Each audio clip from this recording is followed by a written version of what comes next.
Hello there, you lovely lot. Welcome back to Crafters TV.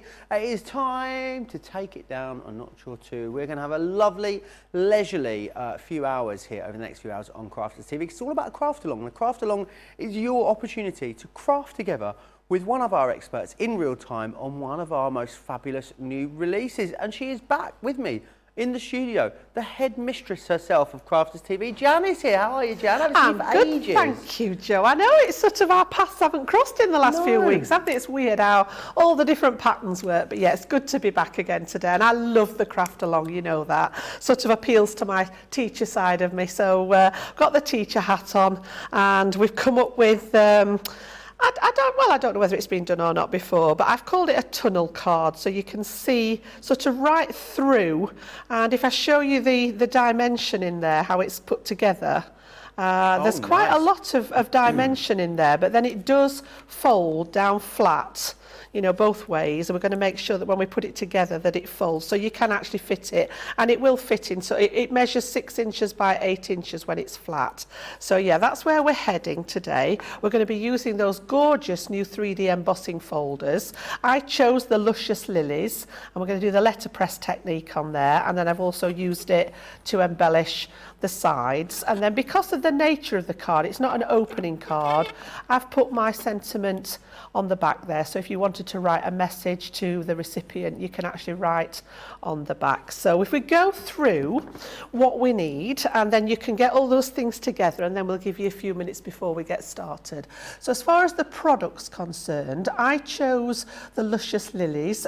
So whichever 3D embossing folder you're going to work with from that new 3D frame range. And then you're going to need matte black card. I've put I think there were 4 pieces of that altogether, and then we need 2 lots of mirri card. So I've gone with silver mirri for mine, for my colour combination, and then 2 sheets of white stamping card, which are going to be what we work on for the front and the back of the card. And then just a little scrap of your chosen colour scheme, just sort of when we look through that tunnel, I've got some pink in the back of mine, so a little scrap of card that matches your colour scheme. The Gemini mini sentiments, which we've got on the show, I chose just for you. And then a set of circle nesting die. So it doesn't matter what type they are, as long as you've got those degrees of circles. We need to use some of those to cut that tunnel element. And if you don't have circles, you could use a different shape, so don't worry about that. Spectrum Noir water reactive ink. I chose pink tulip because that was my colour scheme. So again, a water reactive one. We're going to use that in the embossing folder to do that letterpress technique.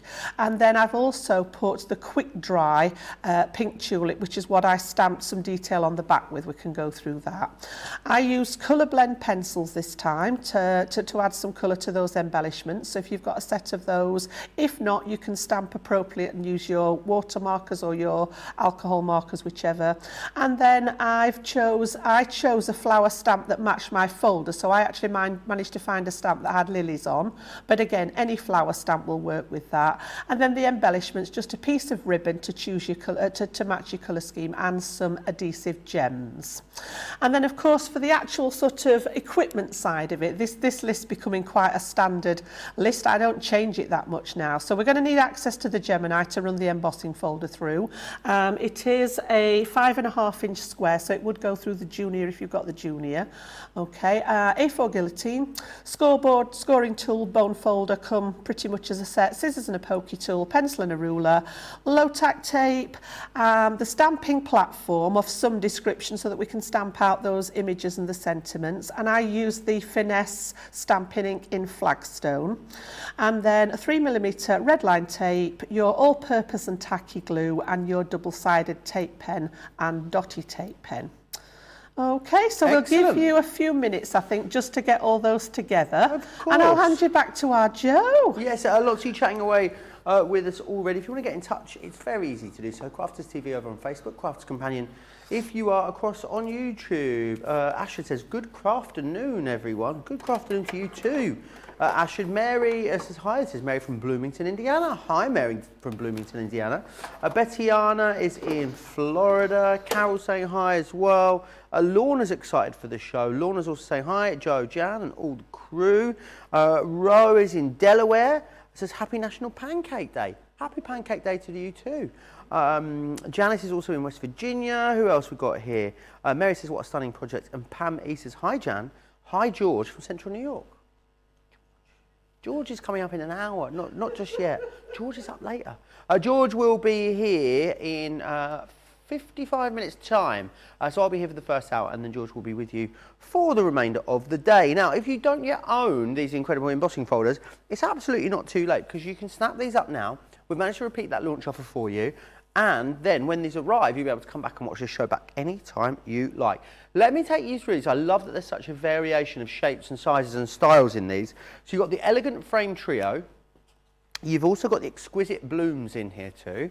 This one here, now that is your entangled roses.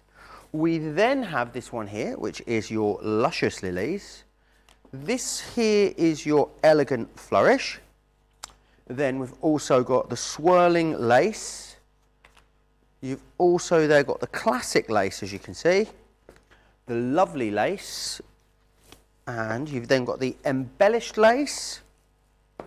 This one here is the intricate filigree. Then you've also got the elegant swirls, and you will receive as well the fancy floral wreath, which is fantastic. Pam says, ha ha ha, I must need my glasses on, never even realised. Right, so you've got a few to get them together. Now, as this craft along work, as they always do, Jan will take regular pauses and breaks, give you an opportunity to check up, to get caught up. So if you do fall behind a little bit, don't worry, don't stress. You'll get a chance to catch up. But if there is anything you miss and you need recapping again, just reach out. You can get in touch with me very easily. Crafters TV over on Facebook, Crafters Companion if you are across on YouTube. Rose says, love Jan and Joe together. So happy to craft along with them. And Evelyn saying good morning as well from a beautiful Colorado. Hello. Lots of you getting in touch. Right. It was actually Grace saying I need my glasses on. It was Grace that didn't realise that it was Joe and not George. Just be having words with her later.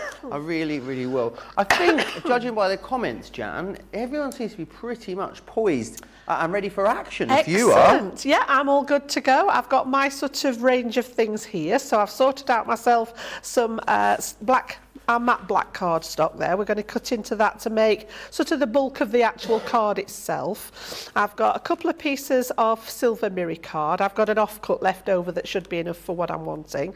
I've got some stamping card.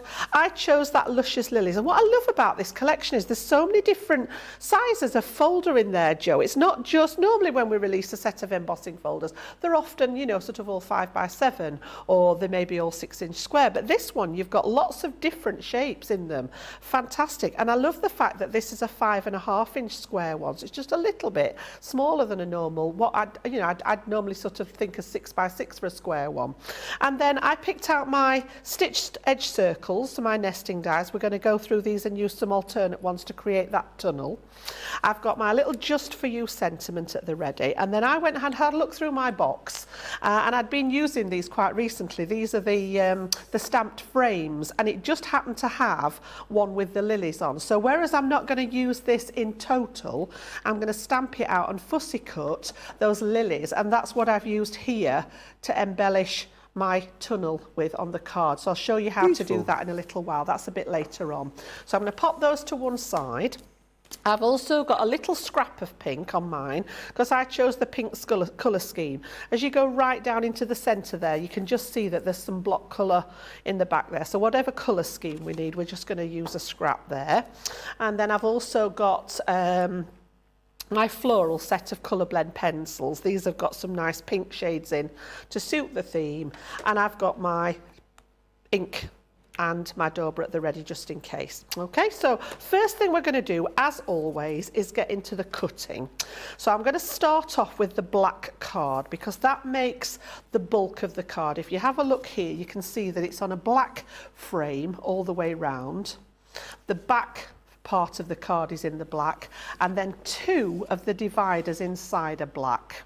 So that's going to be the first bit that we cut and get that in position. So if you grab your large guillotine, I'm going to bring mine up there and pop that extension arm out at the ready, and then we're going to cut some pieces ready for that card itself. So the first one, I want you to take one of the pieces and pop it on the long side in here.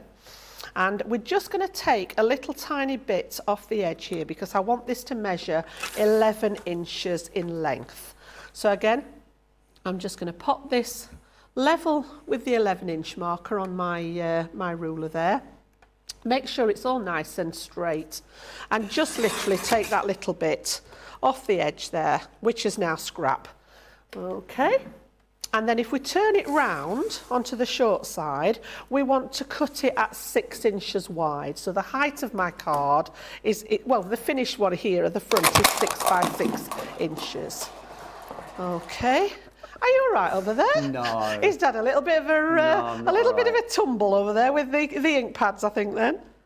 So, okay, we've got 6 inches across, just using the grid on my guillotine there to make sure that everything's straight. So my first piece there, then, was 11 inches on the long side by 6 inches on the short side. Okay, that's piece number 1. And then if you take a second sheet of your card, all right, we're going to take this one to 6 inches square, and we're going to adhere this one to the longer piece to make that back piece for the card. So again, I'm just going to take it to 6 inches, use that grid again to make sure that everything's nice and straight, and then cut into it that way, spin it round and cut into it that way, and we've got our 6 by 6. So this is the same height as the first one. So when we've scored this one, turn it round, and this is going to be the back. So we pop those two to one side, and then I need to make those 2 pieces that fit here that are going to create this sort of depth inside the card. So we need to use the last 2 pieces and cut into those. First of all, on the long side at 6 inches again, because the height don't worry. I've marked myself safe in this situation. The same. Are you all right now? Yeah. He got attacked by a whole pile of ink pads then. I really felt for you then, Joe. They just leapt out, didn't they? They did. Right, it went for me. Came for me. Bless him. All right. And then instead of the 6-inch square, I want to make some tabs on this one, to make some glue tabs on it. So we're going to cut it at 7. And then we're going to do a little bit of scoring at each side to make some glue tabs. So this time I've got my 6-inch height, which is the same as the ones we've cut. So everything's working on that 6-inch height, but I've gone 7 inches, and we're going to create a couple of little glue tabs on either side when we get the scoreboard out. And then the last piece is going to be exactly the same as that one. So the first cut was at 6 inches on that long side. 6 Jan, not 5. Thought that looked a bit short then. Okay, and then turn it round onto that long edge and measure it at 7. So you'll have 2 pieces that are exactly the same size for those inner layers. Okay, so that's our black card. So again, I always keep the spare pieces. You've got some nice size pieces there that are suitable for other projects, and anything that's a decent size I usually hang on to until I finish my project to see what's waste and what's not. And then if you take your silver mirror card, we'll get all the cutting done. I'll write you the sizes down because I know some of you guys like to do that screenshot, and then when we've got all the cutting done, we'll take a little pause and make sure that everybody's with me. So for this one then, we're going to create a matte layer to go on the back of that first embossed layer, and I've also got some smaller matte layers behind the 2 side pieces, and then I need 1 of those inside pieces in the silver as well. So I've actually got my embossed piece, I've got the first piece is black, the second one's silver, third one's black, and then it goes right down to that back. So first of all then, I'm going to use the scrap that I'd got. I asked you to bring a couple of sheets of these, but I'd got a scrap left and I knew that this would be wide enough. So it needs to be 6 inches in width again. So this is exactly the same as those last 2 black ones that we've cut. 6 inches in width by 7 inches in length. So exactly the same, and you will have made a third one now to do our pieces that are going to be a black layer a silver layer and a black layer. So I'm going to keep those 3 together there. You can just see that silver in between. Brilliant. So 6 inches by height by 7 inches across.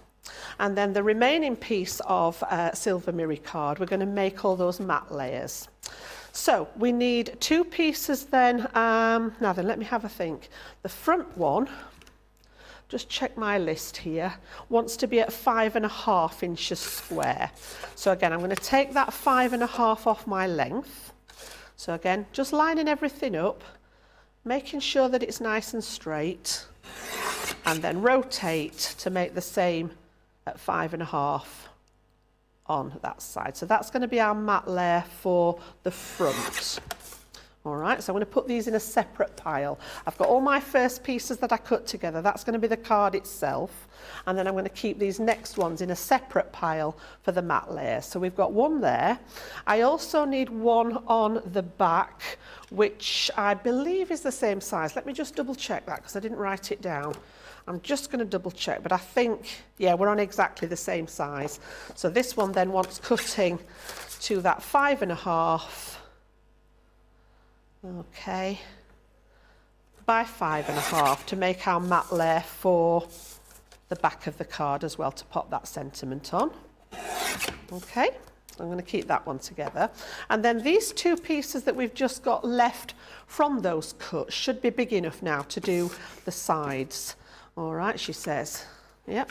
So we're going to need them at 5 3/4 inches. All right, so mine actually measures 6 where I've just cut it off that piece that we've just made. I'm just going to bring it back 1/4 inch and go for 5 3/4 inches tall by 1 3/4 inches in width. So 1 3/4 to mat those side pieces. So again, I'm going to keep that with my mats and layers. And then the way I've cut this, my second piece is not quite long enough, so I'm just going to grab, I'll sort that out in a second. You actually need 2 of these pieces. Because I'd only brought my half sheet that was left over, I need to just find another piece because this one's not quite long enough, but you need 2 that measure 5 3/4 by that 1 3/4. Okay. Oh, 2 exactly the same. And those are going to be the matte layers that go on either of the sides. All right, so I'll sort another one of those out in a second. So that's my mats and layers. And then the final bit, and then we'll recap all these sizes for you, is going to be your white cardstock. So again, we're going to need to cut matte layers for the back, and then the piece that we're going to cut into at the front here, and then also the white cardstock for the sides. So first piece then, we're going to come down in those 1/4 inch increments.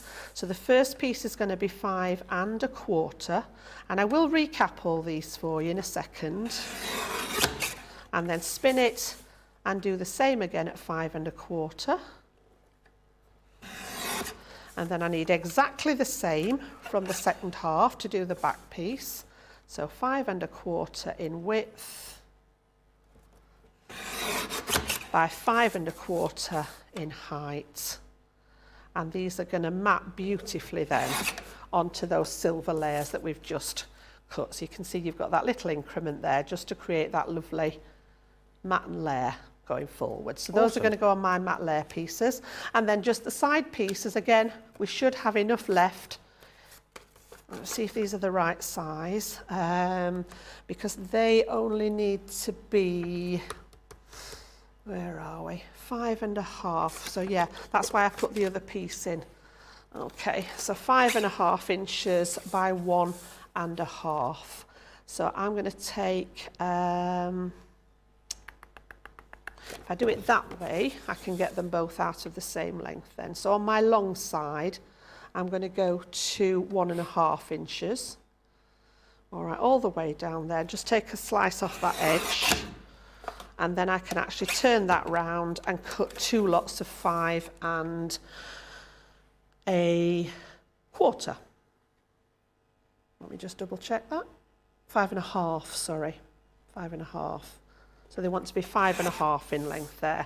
I'll write all these down for you in a second so that we can have a quick recap. All right, so 2 pieces the same, and they're going to mat and layer onto that thinner piece that we've just cut. Okay, Marvellous. So that's the cutting done for now. I'm just going to pop that to one side and then let me label up all those pieces, because I'm just conscious that we end up with a lot of bits of card. All right, so we started out then at the top with that piece of black, and that measured 11 inches across by 6 inches high. I don't know, can we see that on there? There we go. Just about, there we go. Yep. So if you want to do your screenshots there, so 11 inches across the length, and everything is 6 inches high to make that card that will eventually become 6 by 6. And then the back piece that we cut for it was simply a, if I could pick it up, we'd be all right, there we go, a 6 by 6 inch square. So 6 by 6 inches. If I tip that, I think you can just see that a little bit better there. So that's going to be the back of the card. And then we cut 3 pieces that measured 6 inches by 7 inches. And I cut 2 of those in black and 1 in my silver mirror card there. If I put that one in the middle, it'll just, yeah, you can see the difference there. Awesome. So 6 by 7, that was the main makings of the card. And then on the other side, we had the 2 matte layers in the silver, which measured 5 and, do you know, I've got that many measurements written down, 5.5 inches square. So 5.5 inches square. And we needed 2 of those in the silver mirror card. Okay. And then we also cut 2 pieces of the white, and the white measured 5 1/4. Just double check. Yep, 5 1/4 inches square. And 2 of those, 1 for the front and 1 for the back. So one of these is going to be the piece that we emboss. The other piece is going to have our sentiment on the back of it there. And then finally, those side pieces, we ended up with 5 3/4 by 1 3/4. And you need 2 of those. I just need to find myself another piece of card. So 2 silver ones for your matte layer. And then we ended up with 5.5 by 1.5 for the 2 white card, which we're going to emboss. And those are going to be the top layers. So 2 silver and 2 white. Awesome. So that's all our cutting done for now. Also, I think that's a perfect time there, Joe, to make agree. sure everybody's caught up. And if they need anything repeating, I'm sure, let us know in the comments and Joe will pass that on for us. Absolutely. Well, Astrid says it's difficult to come up with questions for Jan because she explains everything so well. There you go. I mean, I may as well go home now, haven't I? Hadassah says, hello, everyone. Hello, Hadassah. Donna Moreau says, I'm watching, such fun. What did you spill? I threw the ink pads everywhere. I literally had them in my hand like that, and then they just jumped out. I just went everywhere. Right, let's recap a few things then for you. Just give you a chance to catch up. There's lots of other great products on the show. Let's start with the opaque pigment ink pads first. Let me take you through these. A brilliant 10-piece selection for you here. Some of our all-time favourite colours. Now in here you have got the Chinese red, which is that one there. And we also have crushed velvet. You've got frosty jade. You also have the fuchsia, lemon tonic. Then you've got oasis. This one here is the ocean blue. Then you've got the orange, the plum jam, and also the pine tree in there as well, which is fantastic. £39 or $55 there is your price on those. And the opaques are great because they do blend together, but they're also fantastic for your heat embossing. The water reactives, now these are brilliant for those inky backgrounds that you might want to do. Again, they blend together beautifully. And in here you have got grasshopper. You will also get spar blue, crushed velvet. Then you've got lagoon, green topaz, straw bale, ocean blue, the Bordeaux, the plum jam, and you also get the damson wine in there as well. £39 again for those, or $55. You're getting 2 free essentially within that particular configuration right there. And then we also have the mini dies available for you on the show. You guys are loving these, still loving them from when we launched them last week. They've continued to be very, very busy. So this one here, really brilliant to just add that embellishment or finishing touch. You get with love, best wishes, just for you, special friend, you've got happy birthday, congrats, you've got your numbers and also your alphabets in there as well. Really cute, those, great for personalisation. $29.94, $35.94 if you are in the States. Scrap Paper Scissors says, hello all, hi Joe, hi Jan. So happy to be watching Jan craft. I've missed her clear instructions. And the other one I need to tell you about as well, the 3D frame embossing folder selection for you. Really brilliant, 12 of them in here, so great value when you think about that price. $53.49, $70.95 is your price there on those. I've had no questions so far, Jan, so I'd imagine everyone is pretty much good to go if you are. Excellent. Yep. So next stage then, and this is how I work at home. I nearly always sort out, have an idea of what I want to make. I sometimes make a sketch of it, or it might be a photograph that I'm sort of working towards. So I always cut all the pieces of card first, then the next job's to score them, and then we can take it on from there. So scoreboard at the ready, on the inches side with your scoring tool. And first of all, we're going to score that long piece here that was 11 by 6 inches there. So that was the very first piece that we cut. And what I would like you to do with that one, I'm going to put my numbers on the back there so that we can't see them. On that left hand side of your scoreboard then, make sure it's all nice and straight against that side. Make sure you can still see where all the divisions are on your numbers, and I want you to score at 1/2 inch. So again, the black card is quite a nice weight cardstock, but I still tend to go with 2 or 3 gentle score lines rather than one big deep one, because you don't want to risk damaging the card. And then hold that in place and score again at 2.5. So again, with the thicker card, I tend to go over it a couple of times just to, and it's hard to see on the black there. You can see we've got 2 parallel score lines now at 1/2 inch and 2.5. So we've effectively made a 1/2 inch glue tab and a 2 inch panel, which is going to become one of those side pieces. And then if you rotate that all the way around to the other short edge, and we're going to do exactly the same on that side. So 1/2 inch to make the glue tab. Okay, so make sure you've got that nice good score line in, and then at 2.5 inches there to create that panel for the sides. So that's our first piece. All right, so you should end up with a 1/2 inch glue tab, a 2 inch piece that will be the side, and then this piece now measures your 6 by 6 inch square, which is going to be the size of that front of the card. And then we're going to die cut a hole, the circle in here, to get that shape going. Fabulous. So the second piece, which was 6 by 6, we can leave exactly as it is. All right, so that one can stay as it is. And then the 3 pieces that we cut at 6 by 7 inch, I want you to make sure you've got the long side. So just make sure in your scoreboard that it comes up to the 7 inch mark here, and that the 6 inch is your height. And then again, we're going to create a 1/2 inch tab at this side. So again, 2 or 3 goes on there to make sure it's nice and scored well. And then you can either flip it round, or I'm just going to go to the, hold it in place and go to the 6.5 and create another 1/2 inch tab at that right hand side. Okay, and then these are actually going to flick back like so, and you can see where they come in at the top of the card there to create these panels inside. That's how we're going to fit those in there with those little glue tabs. So we need to do the same thing on all of those. So I'm going to do my black one next.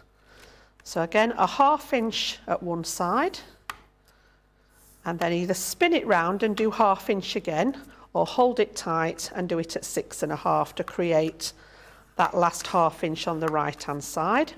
And then we're going to do the same with the mirror card. Now it can be a wee bit slippy with it having such a shiny surface, so I actually use the curved end of my score tool here rather than the ball point on here. So again, exactly the same, really gentle this time, because your mirror card's not as tough as the black, but at 1/2 inch, 2 or 3 times on that one side, and then exactly the same. Make sure it's nice and straight, it's still up against that left hand edge, and then at 6.5 inches, 2 or 3 times there just to get that score line in, so that we've got those same 2 tabs that are going to fold away from us back on themselves to create those tabs to stick. So these are going to line up together to create those panels, and there'll be a 1/2 inch between them when we pop them all together.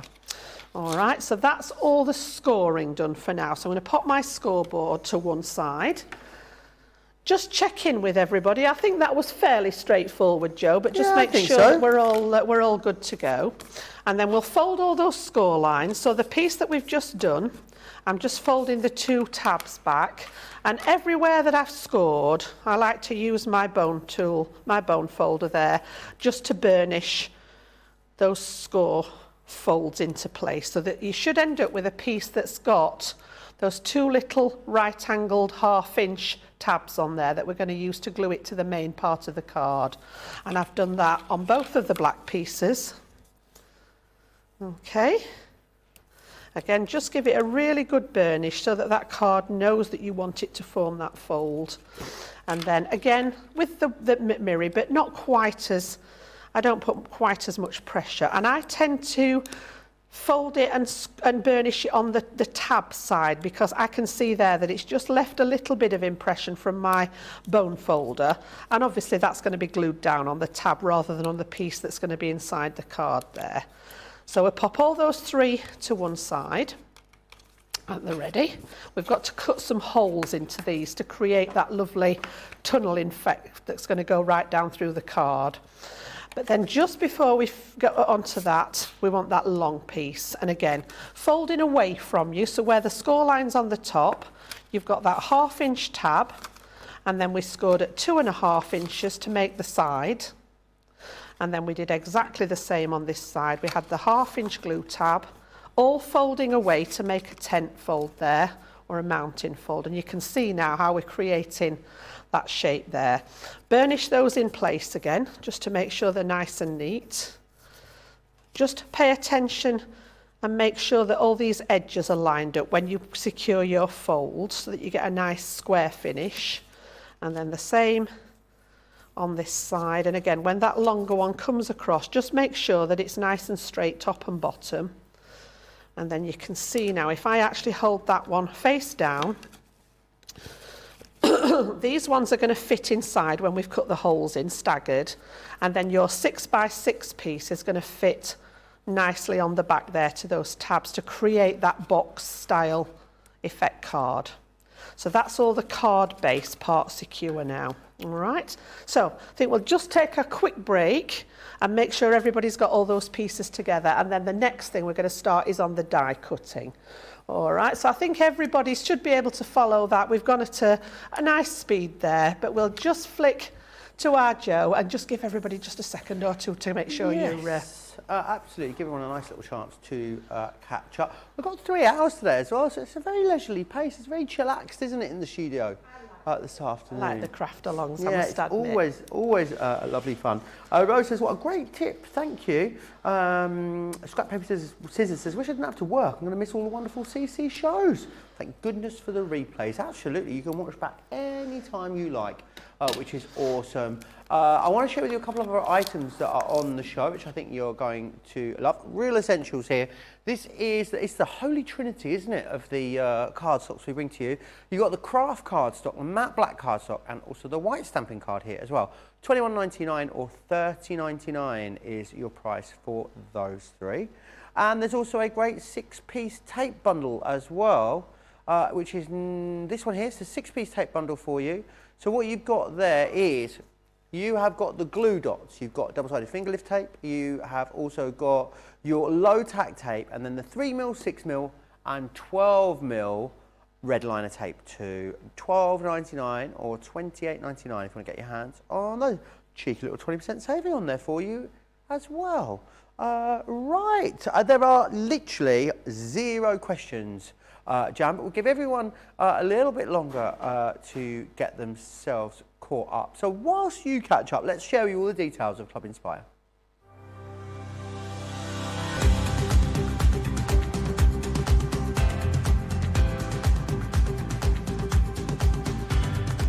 Welcome to Club Inspire, the crafters companion community where you can feed your crafty obsession. Join our fantastic loyalty club today and receive 20% off your first order. We'll also give you 250 points to help get you started. Other benefits of joining Club Inspire include exclusive special offers and discounts for Club Inspire members only, exclusive sneak peek previews of brand new product launches, and of course the Club Inspire community group on Facebook, where you can access exclusive content such as downloads, offers and inspiration, and of course you can chat and share your makes with other members. You'll receive 1 point for every pound, dollar or euro you spend, and the more points you receive, the more benefits you'll unlock. So what are you waiting for? Sign up, join the club and start rewarding yourself today.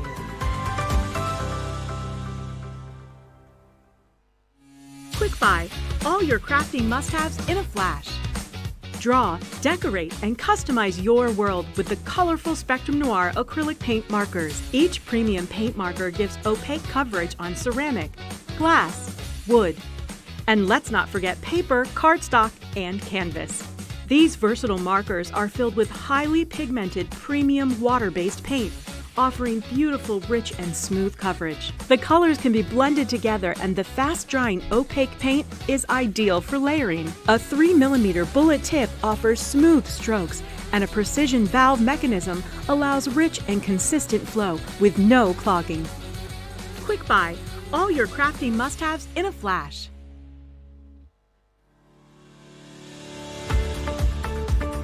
We've had to make some changes to our shipping charges and we want to keep you informed. With continued pressure on domestic shipments around mainland US, we've had to temporarily increase the cost of our regular 6 to 10 working day standard shipping service from $9.99 to $12.95 and our free shipping threshold from $100 to $125. We also have some really great news to tell you. We've introduced a brand new shipping service called Express Delivery. This is a fully tracked door-to-door service which takes 3 to 7 working days and costs $19.95.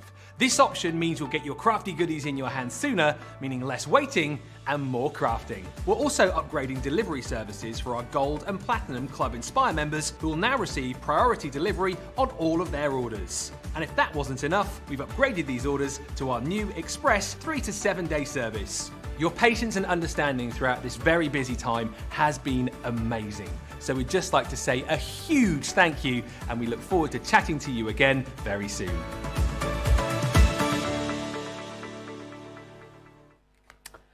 Right, let me just recap then everything that you have, everything you need really to do this amazing craft along, because it is of course featuring these awesome new 3D embossing folders. So they are amazing. I love the fact that they're in such different variation of shapes and sizes and styles as well, but all very classic, which is awesome. So let me take you through them. You've got the elegant frame, which is that one there. You will also receive the exquisite blooms. This one here is the entangled roses too. Then you've got your luscious lilies. And then this one here is your elegant flourish. Then you've got this one. Now that is your swirling lace. Then we also have the classic lace. Oh, you know, classic lace. Who sings Agadoo? Oh, that's black lace, isn't it? That always pops in my head when we have lace. This here, now that is your lovely lace. You've then got the embellished lace. Nice to see these sort of DL size embossing folders. Don't have an awful lot of those in the range. There we then have your intricate filigree. This is your elegant swirls. And you also have the fancy floral wreath there as well. $53.49 or $70.95. That's a saving for everyone of $18.39 or $24.45. You've also got that Club Inspire discount as well. Bettiana says, smooth tutorial, thank you so much. Carol says, I too appreciate the fact that we can go back and watch these shows afterwards. As much as we hate to miss even one show, sometimes we have things that we have to do and it just can't wait. Thank you, thank you, thank you. You're more than welcome. Karen, you really are. There are no other questions other than that, Jan, so I think everyone's ready to press on with the next stage. Yep, fantastic. So what we're going to do next then is grab our circle nesting dies, or if you don't have the circles, whatever shape you've chosen to create these apertures in the middle. And what we're going to do is we've got One of the pieces of silver and one of the pieces of white are going to become our topper on the front of the card, and we've also got the black card base. So all of these are going to need to have that same size to start off with, circle cut in them. Now, even with the Gemini, to cut through a 300 GSM card, a slightly lighter weight, and then the stamping card all in one go is asking an awful lot. So I'm going to do it in two separate parts. I'm going to do the stamping card and the Miri card together. Okay, and then we're going to transfer that same size circle into the back to create that first aperture here. And if we don't quite get them lined up, you can always do a little bit of trimming afterwards, and I'll show you how to do that. So I'm going to take my dotty tape pen, and I'm not going to secure this properly. I'm just going to pop a couple of little bits over the corners here to secure it and make sure you've got that nice border all the way around it. So effectively, where you would be sticking it normally, we want to make sure that these borders are nice and straight before we cut through the two panels. Okay, now I think if I remember rightly, I started with my second, the third largest. All right, yeah, for the outside there. All right, so on my set of circles, I've got 11 going from the little one in the middle all the way out to the outside.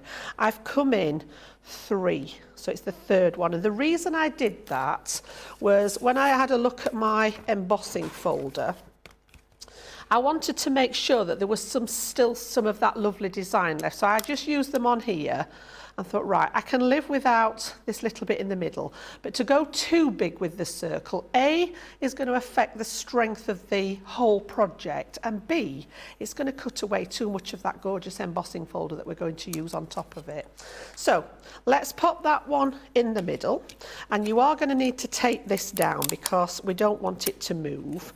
But if you tape into the centre part, because obviously the middle bit's going to be the bit that we're not going to use. So all I'm going to do is eyeball that and make sure I'm looking for the same distance on all 4 sides. So roughly the centre. If you want to measure it with your ruler and pop a little pencil mark, that is absolutely fine. But I'm happy with that there, that I've got about the same distance at either side and about the same distance. And then tape this to that inside circle.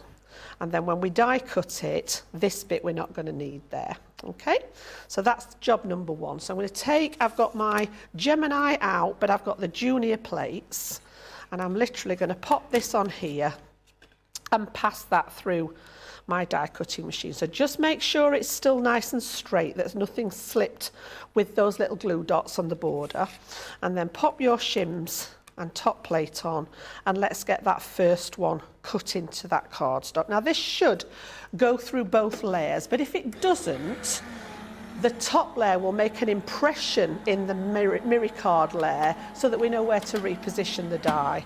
But with the Gemini, I'm hoping, now then, I don't know whether it's actually cut all the way there. It looks as if it's, yeah. So what we're going to do, if it doesn't cut all the way through, take your die out, and it's made enough of an impression there. Okay, just tease those glue dots out. There we go. And when we take that white piece off, it looks as if it's cut, but the back layer of my Miri card's not quite gone. Some of it, I might be able to just tease it out. Let's have a look. I don't want to rip it. Yeah, oh, we're good. It looked from the back as if it hadn't quite managed it all the way around, but just gently. But if it hasn't, if for any reason it hasn't gone through, because we've got that impression there with the die, you can very easily just wriggle this back into place and tape it down and pass it through your machine a second time. All right, so have a look.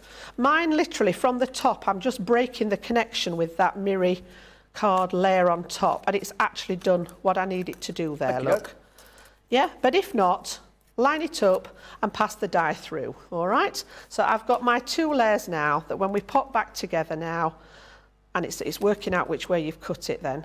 Brilliant. So that it lines up. Got a question from Pam. She there says, we go. Question, my baby blue Harmony ink pad, does it show up grey on your paper, or has my ink pad gone bad? The baby blue has got a very grey undertone to it, so yeah, it possibly is. There's like, you get sort of like purpley blues and grey blues. So yeah, it is a very, very pale shade, the baby blue, and it does have a grey undertone. So I think it sounds okay, but if you're not happy with it, the best thing would be to test it against another one if you've got a friend that's maybe got another one. And if there is any concerns with it, if you just contact our customer services department at head office and they will help you out with it. Great shout, Okay. as always. So what I'm going to do before I get these all mixed up is you'll notice, even though we've gone for a square and a circle, moving it round, you'll get places where it's not, I'm not straight here, I'm not happy with that one. You know, just try it. This is not straight. So it may be that my eyeballing just was a millimetre or so off being central. So just turn it and find it. There, yeah, I can see I'm really happy with. I've got nice border around the outside and I've got the circles matched up. And when I've done that, I'm going to, on the back of both of them, just put a T for top so that I know that when I stick them back together, I need to put them that way. Okay, now then, the next one that we're going to do is going to be the black piece that we cut first. So that big long piece that measured 11 inches, we're going to work in that central 6-inch square panel. So if you remember, we said we'd created a glue tab, a side piece, a glue tab and a side piece, and we're actually going to mat and layer this one into that 6-inch square section. So I'm going to take the silver piece that we've cut, and I'm going to line this up as if I was going to stick it down. So again, I want to make sure I've got a nice even border. If I fold that one out of the way for a second, a nice even border all the way round there, as if I was going to stick it down. And then when I've done that, I'm going to take my pencil and just draw all the way carefully around the inside of that circle. Okay? So that you've transferred where that cut line is onto your card blank. All right, pop those out of the way, and then again we're going to line this one up and we're doing a die cut that same size circle through the front of the card. So again, a couple of little bits of tape. Now bearing in mind with mine, excuse me, the outside of my circle is the cutting edge, and then I've got those lovely stitched elements inside. So what I'm going to do is I'm going to sort of eyeball where I think the edge is and then just take it over the edge a wee bit. All right, because I drew around the inside of the circle and my cutting edge is on the outside. So just wriggle it about. And if it's not perfect, I'll show you a little trick as to how we're going to solve that when we've finished. And again, tape it to that inside section. Okay, and then we're going to pass this one through our die cutting machine again. So again, I'm going to pop that one on here. I'm not too worried that there's a little bit sticking out of the back there because I'm going to offer the front. No, I'm not. Ignore that. I need to swap my plates purely because my junior plates go sideways, so I can't afford to have anything hanging. I don't think it's going to work that way, no. So I'm just going to grab my larger Gemini plates there and we'll pop that one through on the big A4 plates there. Okay, just to get that circle cut. Don't need the metal shim. And this is going to be that front section of the card sorted there. And then there's a wee bit more to do to create that tunnel that goes through the inside. So we're going to cut some more circles coming down in size to create that lovely illusion there that you're looking through that card into the background of it. Awesome. Okay. I think everyone's pretty much keeping up from what I can see, Jan. Yep. So there we go. So pop those to one side again. And then what should happen when we take that one out is the two that we cut at the beginning now should line up here with these two, and you should have a nice even space around the outside. Now if yours don't line up perfectly, don't worry, because once we've stuck them we can always take our little snips and just trim that inside edge. So don't worry too much. I know when I did mine at home I had a little bit of black showing where it didn't quite line up properly, and we can literally just snip that out. So that's the first part. And then I want you to save that long black piece. Okey-doke. And then we're going to work on those 3 inserts. So if you remember, I said we were going to go black, then your mirror card, and then the second black one. And each of these needs a hole that's slightly smaller each time until we get down to that sort of little wee one at the back there. All right, so how we're going to do that then, we're going to take the black first. So this is one of those 6 by 7 inch pieces that we created the 1/2 inch tab on each side. And what I want you to do is pop it inside this one and line it up with your score. You'll find that it sits inside there perfectly. The little glue tabs have come out towards the side here. All right, and the bulk of that 6 by 6 piece fits in there nicely. So you need to make sure that this top edge is lined up and subsequently the bottom edge is lined up here, and then hold that in place. All right, now I took my circle dies and instead of just going down one size, I skipped one. So I'm not going to take the next one, I'm going to miss one and go with the one after that. So as far as my stitched circles are concerned, I'm now on number 1, 2, 3, 4, 5 from the outside edge. And what we're going to do is pop this one in the centre of that larger hole. All right, and again, just grab, should have grabbed a little bit of tape first. We need to tape these down so that they don't move. All right, so you just need little pieces of tape. So making sure that the top edge and the bottom edge are in the right place. All right, again, make sure that those fold lines are in the right place. And then place this one cutting edge down. And then I'm just eyeballing again that I've got the same distance all the way around the circle. Okay, and then we're going to cut that one, and it is a case of line it up and die cut, line it up and die cut, because we need each of these circles for the next piece. So you can't get, it would be difficult to put all your circles on and then do your die cutting. So I'm going to go through that process of lining one up and then passing it through the machine to die cut it, and then we can use that piece to then secure the next circle. All right, Excellent. Diana is a first-time viewer. oh hi Diana. Good morning from Florida. Hey, Lovely Diana. to have Hope you you're doing with well. us, yeah. Sandy says she just loves watching your demos, Jan. Thank you. You're in the right place. You're up this evening as well, aren't you, for launch? Yes, we've got launch party too. later on. Yes, got some nice products on there too. Okay, so that was piece number 1, and you'll see then when we pop these together now, it's not easy with the black, but can you see how we're just, if I tip them slightly, you'll see how we're creating that sort of tunnel effect there. All right, so I skipped 2. I went from this was the one that we used for the first one. So that was number 3. And then I've missed one and gone for number 5 for the next one. So we're going to do the same again. We're going to miss one, and I'm going to take effectively what is die number 7 from the edge.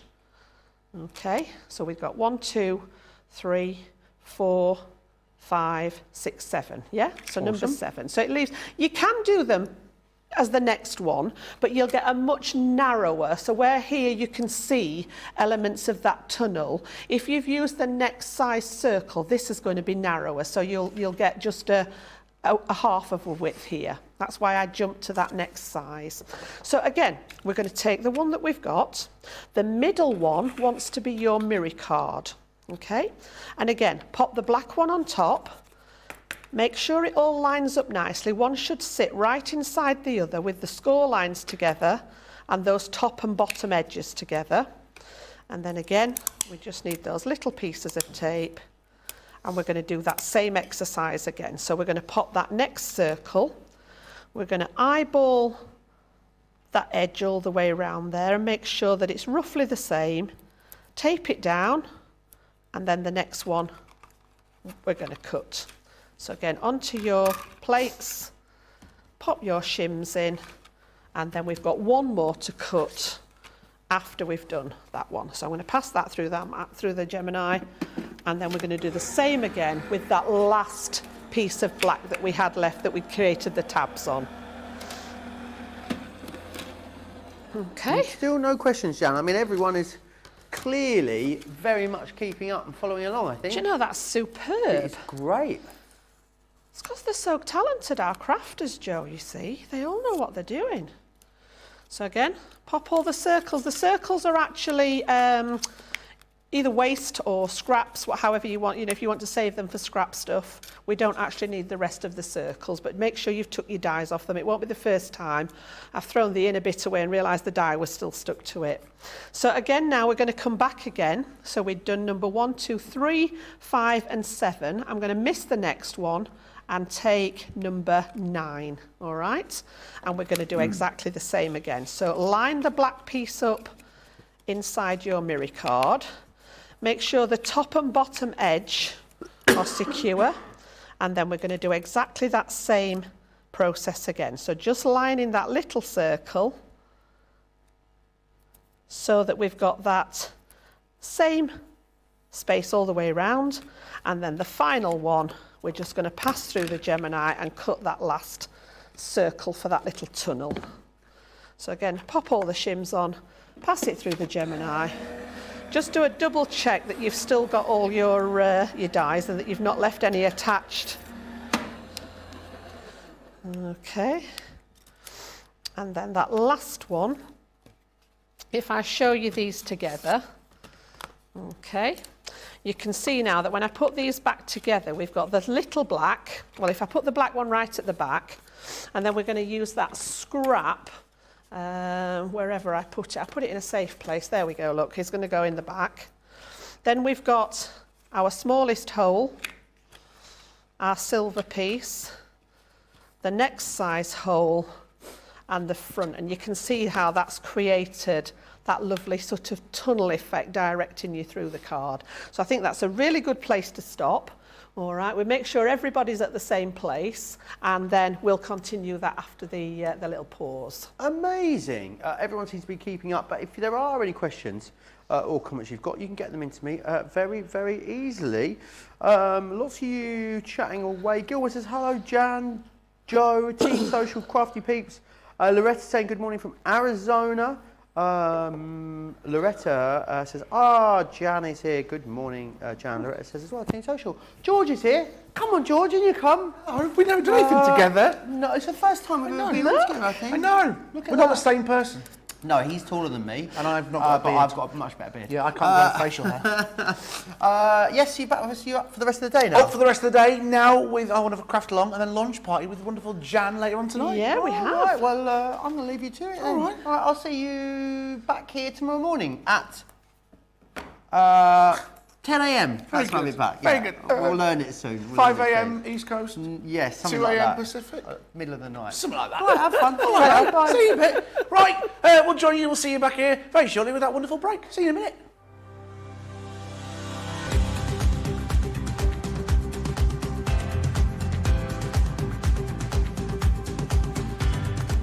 Welcome to Club Inspire, the crafters companion community where you can feed your crafty obsession. Join our fantastic loyalty club today and receive 20% off your first order. We'll also give you 250 points to help get you started.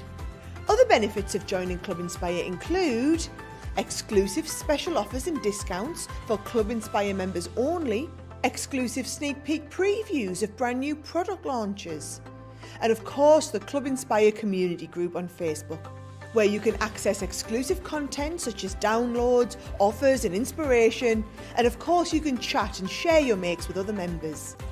You'll receive 1 point for every £1, dollar or euro you spend, and the more points you receive, the more benefits you'll unlock.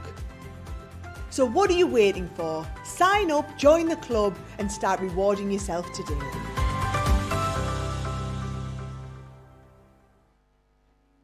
Quick Buy, all your crafting must-haves in a flash. Achieve crisp, precise, and perfect die cutting results every time with the Gemini Accessories Plastic Shim. The idea behind the plastic shim is that it creates a thicker plate combination, offering an even more precise die cutting result with each pass. Simply pop a plastic shim between your cutting plates and then roll through your Gemini die cutting machine and voila! An amazing precise cut every time. Plastic shims work really well with detailed or thin metal dies. So if intricate cutting is your thing, then the Gemini Accessories Plastic Shim is your best friend. Quick Buy, get yours now. Welcome to Crafters TV. With more than 35 hours of live shows each week, it's your home for all things craft. We shine the spotlight on new and innovative crafting products with live tutorials and demonstrations. Join our family of craft experts where fun happens every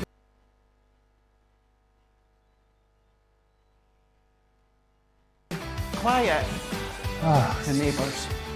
I'm all out of Zoom. I'm so lost without you. I'm not singing. Lisa, if you email in, don't send a picture of your air fryer. Make sure it's something creative.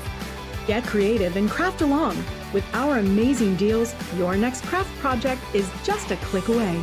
Tune in live 7 days a week, or you can watch us on Catch Up at crafterscompanion.com, Facebook, or our YouTube channels.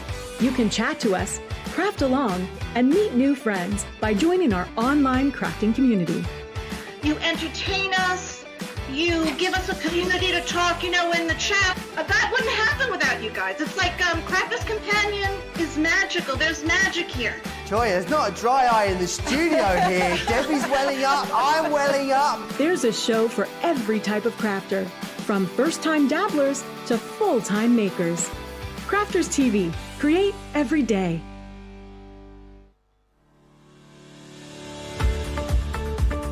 We've had to make some changes to our shipping charges and we want to keep you informed.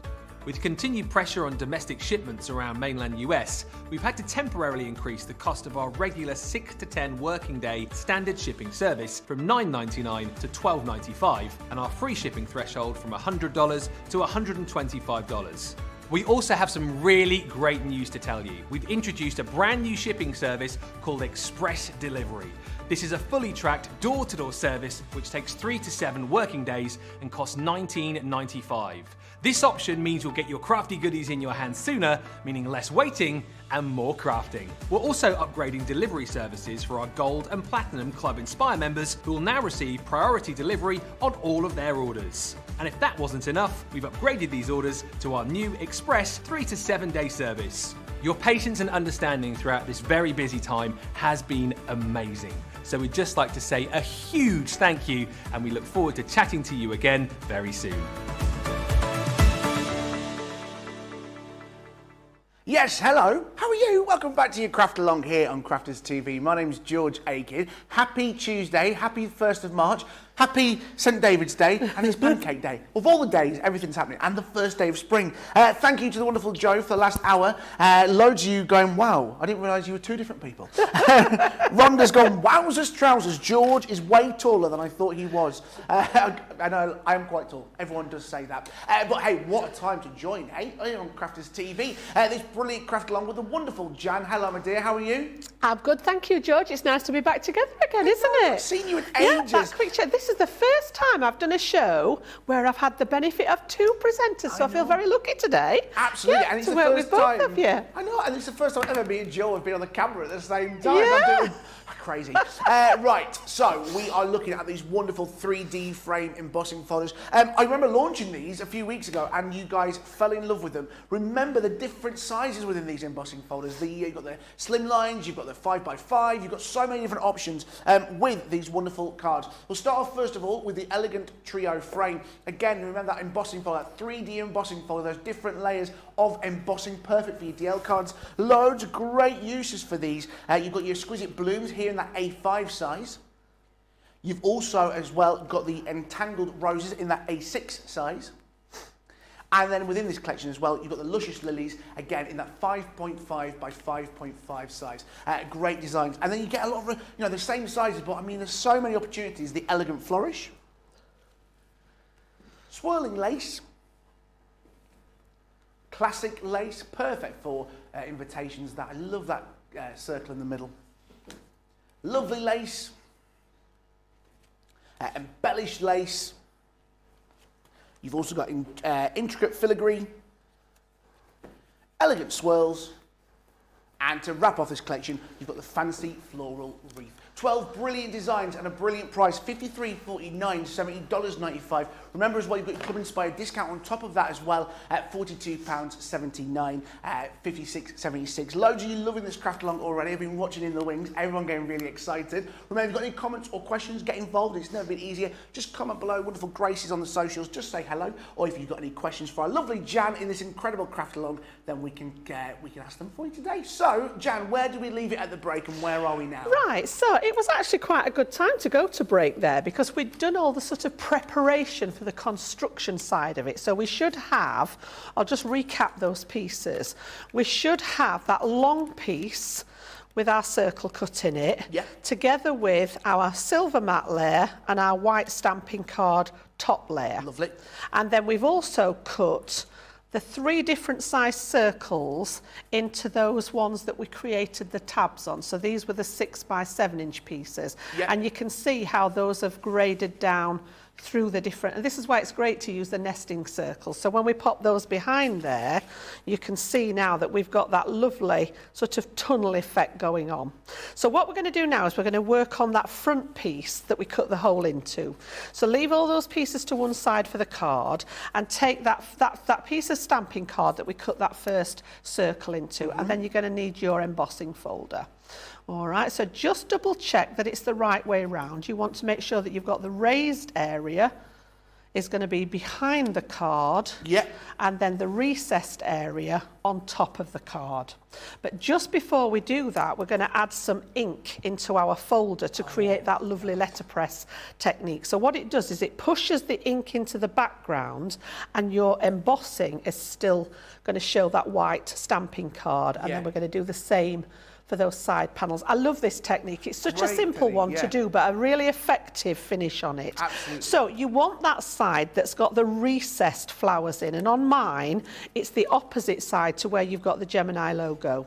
So the Gemini logo, because I'm right-handed, I've got that to my left-hand side, and I've got the piece I'm going to work on the right-hand side here. Now, I chose pink tulip for mine today, so whatever ink you've chosen, and I've got a Harmony water reactive because the pad on there is a nice firm felt pad, so I can go direct to my embossing folder. Sometimes I use a brayer for this, but with it being the water reactive pad, these felt pads are great for just direct, and it won't damage your folder. We can clean this up afterwards just with either a wet piece of kitchen paper or a wet wipe. And what I'm going to do is just lightly swipe this across the actual folder there. All right, so wherever it's going to go, you'll find out that those pink areas then will become the background piece. So don't worry too much about the middle. Sometimes it looks a little bit smeary in the middle, but that's going to be where the gap is anyway. So just pay attention really around those 4 edges there. So I've smeared it on, and then I'm going with sort of a little bit of a tapping technique just to make sure that we've got ink in all those places that we need it there. And then I'm going to put my cardstock onto the other side, because to try and place it when you're working with wet ink is not easy. So what I've got there then is I'm going to place it, let me think which way it wants to go. It wants to go that way. So I've got the good side up. Now yours might not be any different, but I'd written on the back of mine. So I want to make sure that the good side's facing up, and I want the top. If you've got a pattern that's sort of got any kind of orientation and you've marked the top of your card, the top piece wants to go towards the hinge so that your design's the right way up. If it doesn't look as if it has any orientation, don't worry, but the lilies on mine, they were all facing in different directions. I don't suppose it's a biggie if it's the wrong way around. And then I'm going to line this up, and it's just slightly smaller. If you remember, we cut this at 5 1/4. So you've got a nice little border all the way around the edge. And then when you're happy with it, we're going to close this one onto the top of the card, and then make sure you keep it nice and still. All right, and then we need our plates back, but because these are 3D folders, straight away I'm going to get rid of one of my clear plates. All right, because it's a thicker folder, we have to compensate for that with the number of plates. So I've got a clear cutting plate at the bottom. I'm going to use my magnetic shim just to build up the right depth. I'm going to put my folder inside, still keeping it squeezed together so that that cardstock doesn't move. And then I'm going to use my plastic shim as the top layer. All right, and then we pass that through our Gemini. And what it will do is the embossing folder will do its job and raise all that beautiful sculpted embossing. At the same time, it'll push that ink into the background.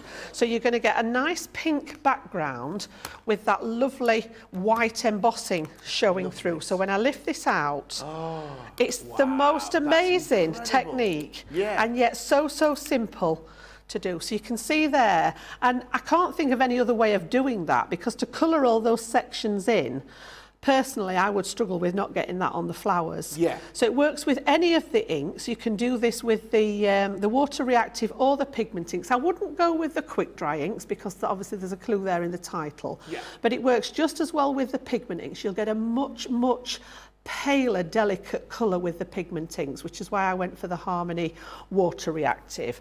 And then what I'm going to do is just take, mine's actually a wipe under here, and clean my folder up. So because this is water reactive ink, it will literally wipe straight off the folder there. Okay, and then I'm going to take my cloth and dry that off, and your folder's as good as new there. So none of the ink does any damage. If you're using some of the stronger colours like the plum jam and the damson wine, those pinks and purples, you may get a little bit of staining like it does with the stamps, but it's not going to affect how it works. Yeah. And then what I'm going to do is the same again, but this time I'm going to take those two smaller pieces that we cut, which were your 5.5 by 1.5 inch panels. So these are the ones that we cut to go down the sides here. So I'm going to take these and I'm going to put these down either side of my pattern there. Let me just put that on the black, and then you'll be able to see the pattern on here better. All right, so we're literally going to put these on either side and get that lovely impression here to create the same effect as if it's all been cut from one big panel. All right, so again, all I'm going to do this time, remember that we're working on that flat side. Got my Gemini logo over here, and this time I'm just going to pop the ink down the two sides. So as long as it's wide enough to cover that 1.5 inch strip. All right, I'm just going to go down both sides like that. You forget not to, I always think with embossing folders, you've got to use the entire folder. You haven't, not at all. And I'm a dab hand at doing the embossing and then chopping the piece up, Ben. I like doing that as well. Ben? Oh, I mean, George. you're mine, you had joy, yeah? My apologies. Where did that? That's because I normally, when I'm crafting along, more often than not, it's been Ben. My apologies. You've been away for 300 years. Honestly.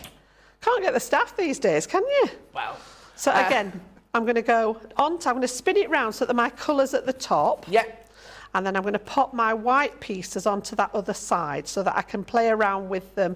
Now these are a little bit longer. So they'll need to go right up to the top of the folder and to the bottom. Okay. And then I'm going to put the other one face down at that side. So I've got the writing's going on the back because I want the pink to transfer to the front. So I'm going to make sure that that one stays where I've put it, and that one stays where I've put it. And then again, close that die onto it nice and carefully and hold it together. And you can see the pink through it there then when you've got the folder closed. So again, I'm going to do the same, clear cutting plate, magnetic shim, the folder in there with those two pieces in, and my plastic shim for the top. And then pass that through that Gemini, and we're going to create then the two pieces that are going to create the sides to this one that we did with the circle in. Absolutely, so much love for that technique. I've seen it before, and it is such a honestly, it's such a wow factor, and it's so simple to do. Really so simple. It'll work with any of the embossing folders. It doesn't have to be a 3D one. It will work with a 2D folder. Nice. It's just that with the 3D, you get this gorgeous sculpting on the elements that are embossed. So there's a bit more difference between the embossing and the background. So I like to do it with the 3D folders for that reason. And then again, just take your wipe or your wet cloth or your wet kitchen paper, whatever you've chosen. Give it a good wipe down. And then I'm just going to use the dry cloth on it again, and it's all good to go, ready for next time then. So that's not done any damage at all. All right, so that's our embossing folder piece done. Just looked after, aren't they? They're going to last you a lifetime, those embossing folders. And then you can see there where we've got those pieces ready to start our design. All right, so I think, again, I'll just give people a second or two to catch up, Yeah, of course. George, and then the next part's going to be that constructing. We're going to start constructing the card then. Ooh, can't wait for that. Loads of love for that technique. Bettina, this is gorgeous. And Sherry saying really like this technique. That is such an impact. Like Jan said, simple to do, however effective. And you've seen the results there. Great deals for you as well. On your inks as well, you're going to need some great ink pads to be doing this. A great deal. You're paying for 10. You're paying for 8. You're getting 2 free here and a 20% saving at £39.55. Let me show you some great colours that you've got here. You've got the grasshopper here on that water reactive ink. You've also got the spar blue, crushed velvet, lagoon, green topaz, straw bale, ocean blue, Bordeaux, plum jam, and damson wine. Remember, for that price, you're paying for 8, you're getting 2 absolutely free, £39.55. You've also, as well, if you've got the water reactive, we've also got a collection for you on the opaque ink pads. Again, that same great deal, you're paying for 8, you're getting 2 absolutely free. Perfect for your embossing, perfect for that little bit longer absorption on the colour. Here you go, you've got the wonderful Chinese red. You've got the crushed velvet as well. Frosty jade, fuchsia, lemon tonic, oasis, ocean blue, orange, plum jam, and pine tree. Another great collection at £39.55 as well. Jan, just so you do get similar colours, but they're different inks, aren't they? You get some of the same colours. It's the same colour palette, yeah. There are 36 in total in 12 sets of 3. Right. So a light, a medium and a dark for each colour family. But it's the different types of ink. Perfect. So the water reactive are great for those blending and those splattering techniques. Yeah. The pigment inks are fabulous if you want to use like a clear embossing powder over the top of them to get that lovely sort of sheen to it. Or you can do, if you do a larger area, you can get like that ceramic tile effect with it, yeah. Absolutely. Yeah. Great collection, always worth having. Another thing that's worth having as well, and there's so much love for it, is the gilding wax collection. There's 5 different brilliant colours in here. At that wonderful price you're seeing on screen, £47.96, $67.96. You are paying for 4, you're getting 1 absolutely free. So let me show you the ones that you're paying for. Again, 5 brilliant colours here for you. Starting off first of all with the antique gold. That's what it looks like. Just show you the colour the best way is to show you the bottom there. So you've got the antique gold. You've also as well got the wonderful king gold. I mean, that's beautiful. You've also as well got the empire gold. And you've also got the Renaissance gold as well. I love that colour. The one that you're getting for free is the silver. And I mean, that is just incredible. And these are going to last you a long time, small in size, but you don't need much to make a massive impact. £47.96, £67.96. A great Club Inspire Platinum price on that. £38 at $37, $54.37 for you. I'll tell you what else we've got for you on the show again. I remember when these came out as well, the wonderful mini sentiments. These are brilliant. So much love for these on the mini dies for you today at that great price at £29.94. $35.94. When we launched these, they were a massive hit already. You've got here With Love. You've also got Best Wishes. You've also got Just For You, Special Friend, Happy Birthday, Congrats, and you've also got your numbers and the alphabet. So much love for it. I love Craig's idea on this. Just die cut the entire sheet at once in different colours, so then you've got them to stock and put them into your Xyron. A great price, £29.94, $35.94, 25% saving. So you're getting 2 of the die sets absolutely free there for you. Remember, your Club Inspire discounts do apply to that at $29.95, $23.95, sorry, and $28.75. Remember, if your first time shopping with us, you are going to get that 20% saving. Hey, remember, if you've got anything that you do want to ask during the show, maybe you ask Jan to just re-go over something, or maybe you just want to ask us a question, maybe it's nothing to do with this. Absolutely, we are here to help you get the best out of your crafting. Just comment below wherever you are watching. Right, have you all caught up? Everyone good? Right, Jan, what are we going to do next? Right, we can actually start the construction part now then, and then the last bit's going to be the embellishment, which quite often in our 2-hour show, I don't always get to, and I usually give it you as homework, but because we've got a little bit longer today, we might actually be able to go through some of how I've arrived at the embellishments as well. So what we're going to start off with then is the front of the card. So I've actually taken my long piece that we had our sides scored in ready. Yep. And then I'm going to take the matte layer that we cut the circle into and the piece that we've just die cut. Okay. Now, if you want to, it's an option if you wish, and I'm a big lover of this. I like to just edge around mine. So I'm literally just going to take my sponge applicator and just add, it just sort of finishes it off a little bit.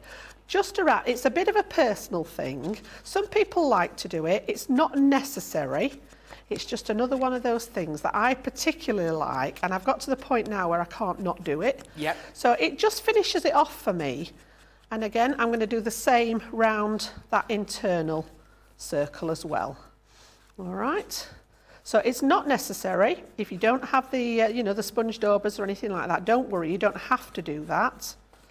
But I just think it finishes that edge off. And then we're actually going to pop. I've got my top and I've got my top at the ready. We lined those up if you remember, and we're going to stick these together now. So again, you can use wet glue for this. I'm just going to stick with my tape pen here. Perfect for the job. And literally, we're going to go around the edge of here with that double-sided tape. And then I'm going to go around the edge of the circle as well to make sure that we've got a nice adhesion all the way around there. So again, just bring it round that inside edge. And then we've got that good to go. And then line those up. Yeah. You should be able to line your circles up. If they don't quite match, it's more important to get those outside edges square. Yeah. So you're looking to get a nice border all the way around all 4 sides. Don't worry if you've got a little bit of silver showing underneath here. We can sort that bit out. Yes. And then I prefer, because we've got ink and embossing, I prefer to turn it over and give it a good press from the back there. So make sure that one's secured down. And then we're going to do exactly the same onto this one. So again, I checked in the break which was the better way round. I popped a little T just in the top there, and I've still got my T here to line these up. And again, pay attention to the bit around the edge here. So you've got an equal gap all the way around the edge, and then if need be, we can sort out that inside circle. So again, either wet glue on there. If you're using wet glue, you can either use the tacky or the Collal for this. Some people prefer their double-sided tape. So again, no rights or wrong. You go with what you prefer. Just for this purpose, my tape pen's going to do the job I need it to do there. And again, I'm just going to make sure that I'm still the right way up. And again, focusing on these square edges rather than trying to line the circle up. And we should have exactly the same space as near as all the way around the 4 sides. And again, once it's down, turn it over and give it a good press down from that back. Now, if for any reason you can see, if you see here, I've got a little bit, if I put it over the white card, I've got a little tiny bit of the black here that's not lined up as well as it could be. So all I'm going to do is take my snips, all right, and I'm just going to go round and use that top circle as a guide to just basically tidy that up. You don't really want to see any of that underneath circle. It wants to look as if it's all one piece.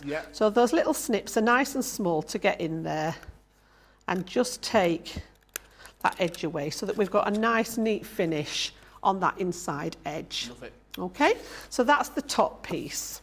And then we're also going to matte and layer the 2 extra sides that we made, that we've just put through the embossing folder. Now, believe it or not, I couldn't find any more silver mirror card. So I've got one bit that's slightly shorter, so forgive me. You get the idea. They should both measure 5 3/4 by 1 3/4, but it was because I'd brought the scrap of silver mirror card, it ended up being a bit shorter. So forgive me, they should actually matte and layer so that you've got a whole border all the way around, but this one's going to be just a little bit short. We'll make do. All right, so again, I'm going to matte and layer those on either with your wet glue, with your tape pen or with your double-sided tape, whatever you fancy there, and just line those up so that we've got a nice border of the silver all the way around the edge. Looks lovely, that. And then, again, I like to turn it over and do the pressure so that you're not flattening the embossing the same. Yeah. And then I'm going to do the same with this one. Just forgive me for it not being quite long enough. I'm sure we can forgive you. I'm sure Honestly. everyone at home will forgive you on that one. Yeah, so again, I'll put that one so that it's not got a top and bottom edge. We get the idea there. Rhonda said, I'm with Jan. I love edging everything.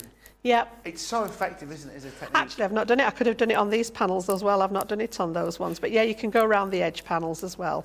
So again, we've now got our two side pieces, and they're going to fit in that panel. You remember we scored at 1/2 inch and 2.5 inches. So we made a 2-inch panel here, and this one measures 1 3/4. So again, there's room, and it will be slightly taller than the inside piece. Yes. All right, for the sides. So again, once we've got that and we're happy, we can add those pieces to the front. Okay, so we've got one on that left-hand side. Again, there's just a small border all the way around. And then this one's got a slightly wider border at top and bottom because my little piece was a bit short, but yours will fit nicely and it should echo what you've got at this side. Yeah. So yeah, mine's actually just a wee bit shorter there, but you get the idea. Mm-hmm. Okay, so that's going to make, you can see here now where we've got that front and side sections of that card coming together. Yeah. Yeah? Fabulous. All right, so before we put the back on, we're going to start and put those inside layers in to create that tunnel. So I'm going to flick from my tape pen now and bring in my wet glue. So I'm going to use my little applicator here, which has got our tacky glue in. All right, and we're going to start and pop these together. So the first ones, we've got 3, of those tunnels. Mm-hmm. All right, so I'm going to start with the back one. Right. Okay, so the smallest circle on the black card. We're going to turn over our front piece and turn over this one. So they're both upside down. Mm-hmm. Okay, and I'm going to work on this side here. So what I'm going to do is fold back that 1/2 inch tab on this side, and I'm going to use my wet glue there. And the reason I've gone to the wet glue is so that I've got that moment's sort of wriggle time with it. And just on that 1/2 inch tab, we're literally going to pop our wet glue all the way down that tab. Now you can do this with the tape, but I just think it tends to grab a bit quicker than the wet glue. All right, and then what we're going to do is where this 1/2 inch tab is on your long piece, okay, we're going to line this one up. It's hard for you to see on the black, but I'm going to line it up in front of that score line. Yeah. All right, so I can actually see that this piece is still, I'll pick it up in a second when the glue's grabbed so that you can see what I've done. Just make sure that glue's grabbed. So I've got my 1/2 inch off the long section here. You can see that on here. And I've stuck that 1/2 inch from the inside piece right up to the fold line so that this still folds at a 90-degree angle there. Perfect. Okay. And then once you're happy that it's stuck flat, we can fold it back and give it a good press down. Lovely. Okay. So then I'm going to take the next one from the back, which was the silver, and I'm going to turn it over so that it's the right way around from the front. And I'm going to work on this little 1/2 inch panel again.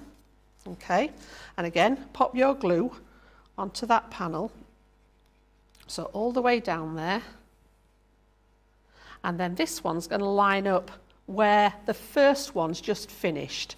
So you can see here I've got my fold now where I've folded this one out. So still face down, you're going to line this one up with that fold line. So it just nudges the edge of that first piece. Make sure that your top and bottom's lined up.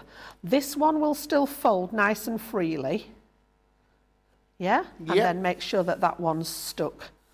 And then give it a second or two to grab. And then once it's grabbed, when you fold it flat, all your edges should be nice and straight. Don't worry that the holes aren't lined up here yet because we've not got it in the right position. And make sure that that one's stuck down. So we should have 2 now that are a ½ inch apart. Nice. And you can see if I stand it, Yes. that you've got that little gap in between them there. All right, so we're going to carry on then and do exactly the same with that third piece. So I've got my third one, which is actually the front section of the tunnel. Yep. Turn it over face down, and then we've got that tab at the side again. Pop your glue onto the tab.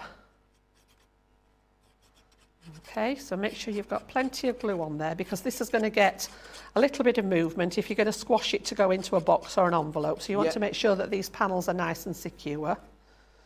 And then again, we've got an inch left here before I get to the score line. Yep. So I'm going to take this one face down and just nudge the edge of that silver there. So don't go over it. This one still needs to be able to fold up freely. But in the gap there, make sure it's lined up top and bottom, and then give that a second to grab.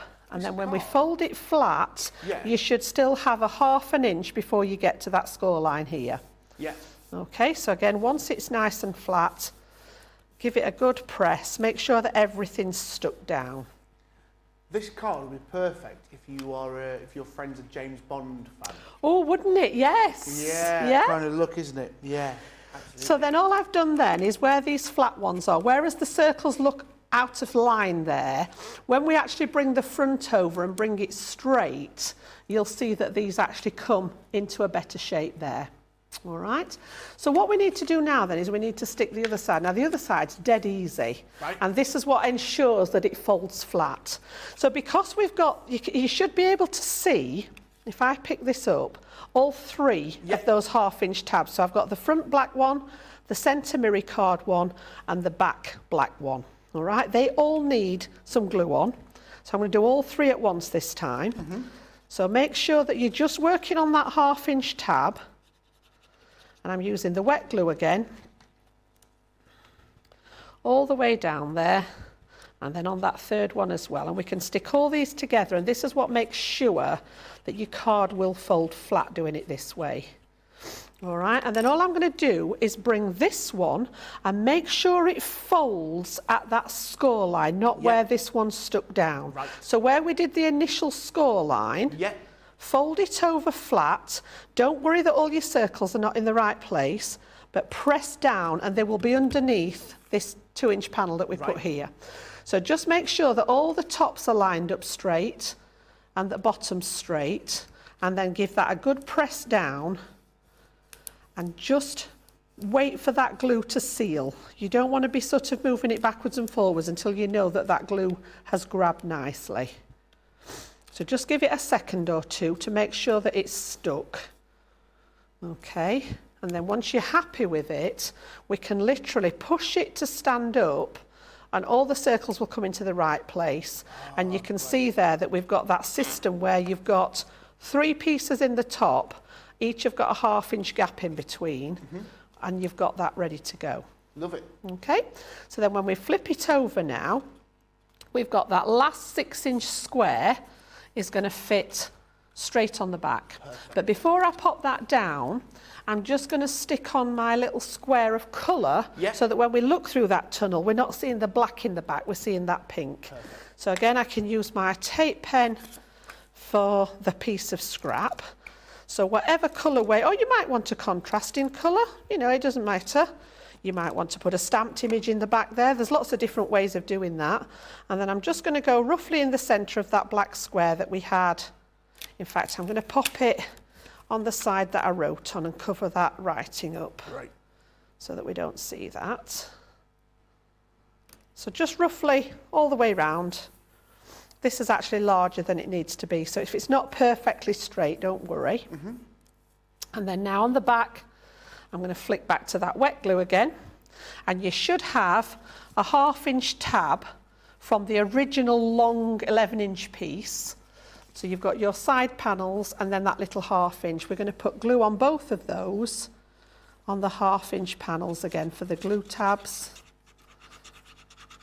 And then that 6-inch panel is going to fit perfectly across to create the back of the card. Okay, so again, all the way around, and then pop your colour face down. Yep. And then I'm going to do one side first, and I'm just going to line this up with the edge of the card. So just come up to that score line, make sure that you're nice and straight at top and bottom edge, and that it's not overlapping your score line. And then once you're happy, you can do the same at this side. So again, just pop it so that the back piece is just, you can just see the edge of your score line. Check that your top and bottom's straight, and then when you're happy with it, you can press it flat and actually give those a good press down to make sure that that glue has grabbed. And it should go completely flat if you've got everything in the right place there. Okay, so again, just give that glue chance to grab before you start wiggling it about.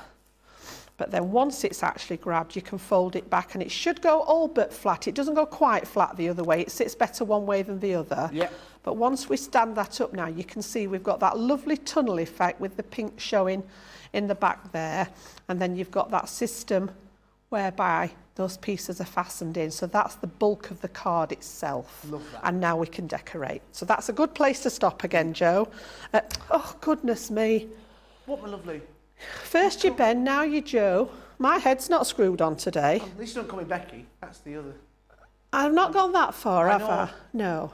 Hey, still time. My There's still time. apologies. No. I don't know what's going off today. I'm That's usually all right, my pretty lovely. good. I made you a coffee and everything. I know you did. I'm alive, How eh? rude. Loads of love for that card that Debbie's doing over there in the corner. Loretta's saying, I saved the show. I need these circle dies. They are on the website. Johnny, am I right? The circle die? Yep. Have a look on there. We'll see you back here very, very shortly. Quick Buy, all your crafting must-haves in a flash.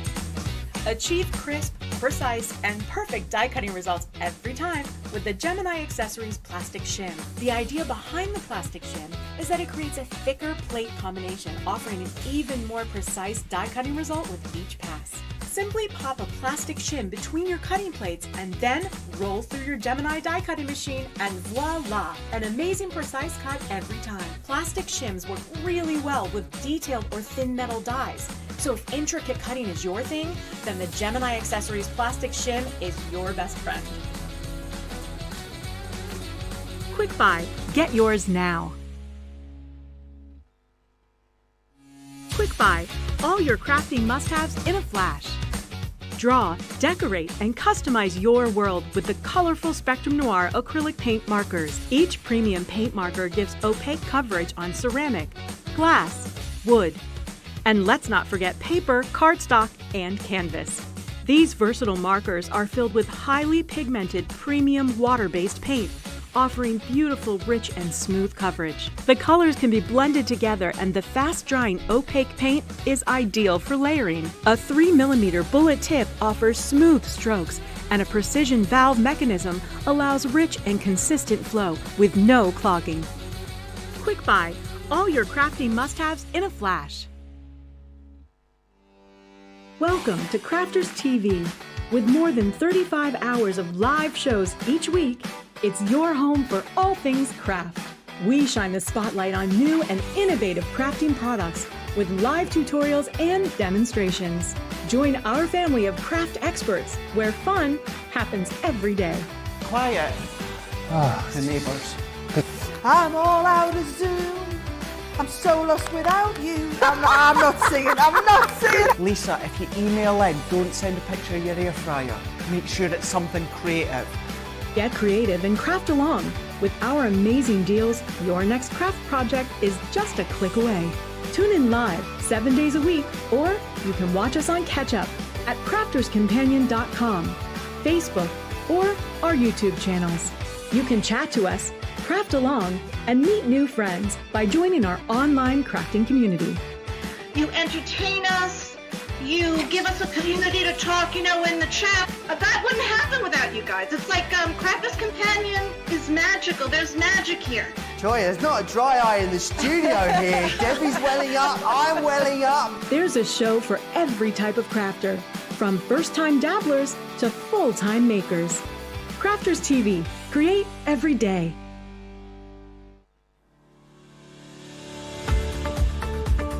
We've had to make some changes to our shipping charges, and we want to keep you informed.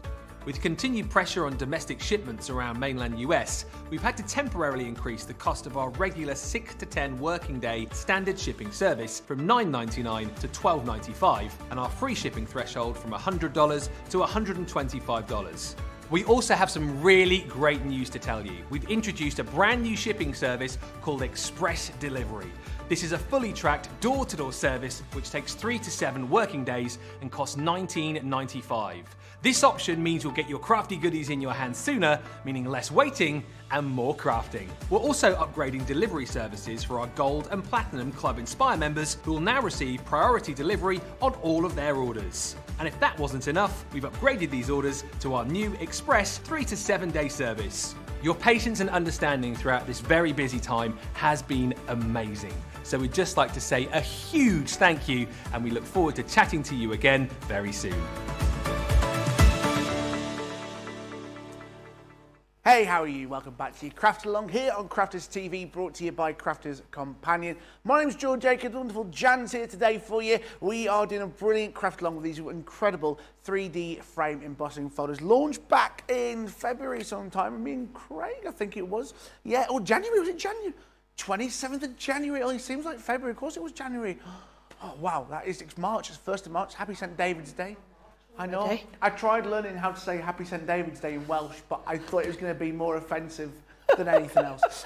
So happy St. David's Day, wherever you are. Happy Pancake Day. Guys, a great day to join us here on Crafters TV. Taking a look at these incredible 3D frame embossing folders. A great collection with different sizes. They are one of those sets where there's a little bit of something for everybody. And that price you're seeing on screen is an absolute steal.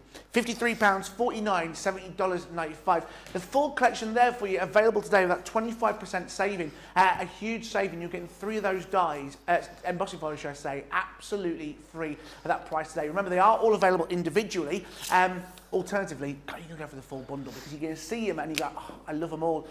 What's so great about these embossing folders is the different sizes that they come in. Starting off with this slimline effect here, perfect for those kind of slimmer cards. I think these embossing folders are going to really allow you to be really creative with them. Putting your photos maybe in the middle of there. If using those circle dies, which many of you are falling in love with after seeing Jan's card. This is the Elegant Frame Trio. You've also got the Exquisite Blooms embossing folder, that A5 size. Then we shrink it down a little bit to the Entangled Roses, the A6 size. And then here you've got these wonderful square Luscious Lilies. That's 5.5 inches by 5.5 inches. They're different sizes and styles of cards. You're getting 3 of each wonderful size and style, 12 unique designs. Here we are again with the Elegant Flourish. You've also as well got the Swirling Lace. The classic lace. I love the open space in all of these in the middle to do whatever you want. So you can stamp or you can cut it through. Yeah, there's no, you're not losing anything. The Lovely Lace. You've also as well got the Embellished Lace. Intricate Filigree. Elegant Swirls. And to wrap off this incredible collection, the Fancy Floral Wreath. Like we said, yours today at £53, $49, $70.95. And you can get that collection today. You're saving yourself 25%. So 3 of those dies, I keep saying dies, 3 of those embossing folders are absolutely free. Maybe you're going for the square ones, which are free. Whatever you want, what a great deal that is for you. It is a Craft Along, award-winning Craft Along, I'd like to say as well, with the wonderful Jan. Now, if you have thinking, oh, I haven't got these yet, George, I'm going to miss this. Don't worry, you can save the show on YouTube and come back and watch it as many times as you wish. So you can pause it, get everything that you require, and join Jan along in this Craft Along. But don't fear, there's loads of Craft Alongs for you on our wonderful YouTube page or Facebook page, so you can do as many Craft Alongs as you wish. Jan's done some incredible Craft Alongs through the years, haven't you, Jan? Some incredible ones. I love this show, I really do, because as you know, I have a background in teaching, and this is just allowing me to share my love with you guys at home. And there's so many of you who have followed the Craft Alongs and sent pictures either into us at the studio, or I know some of you post pictures straight onto my wall, some of you in the Crafters Companion page, and it's a really nice way of being able to share it. And it's one of the only ways that I'm aware of that, you know, normally you'd have to sign up and pay for sessions where you're getting, you know, teaching elements in there. But yeah, absolutely, you can bookmark these shows and you can go back to them time and time again. You can stop us, pause us so you can catch up. It's the best way, I think, to actually be able to do a project like this. And especially if you're just starting your journey. I know we've got a lot of our able crafters that love to craft along with us, but if you're just starting out your journey, it could be the difference in, you know, being able to make something and not being able to work it out for yourself. So yeah, it's a great one all round. It really is. So before the break, it really is. Really, you can tell we're both from Yorkshire, can't you, George?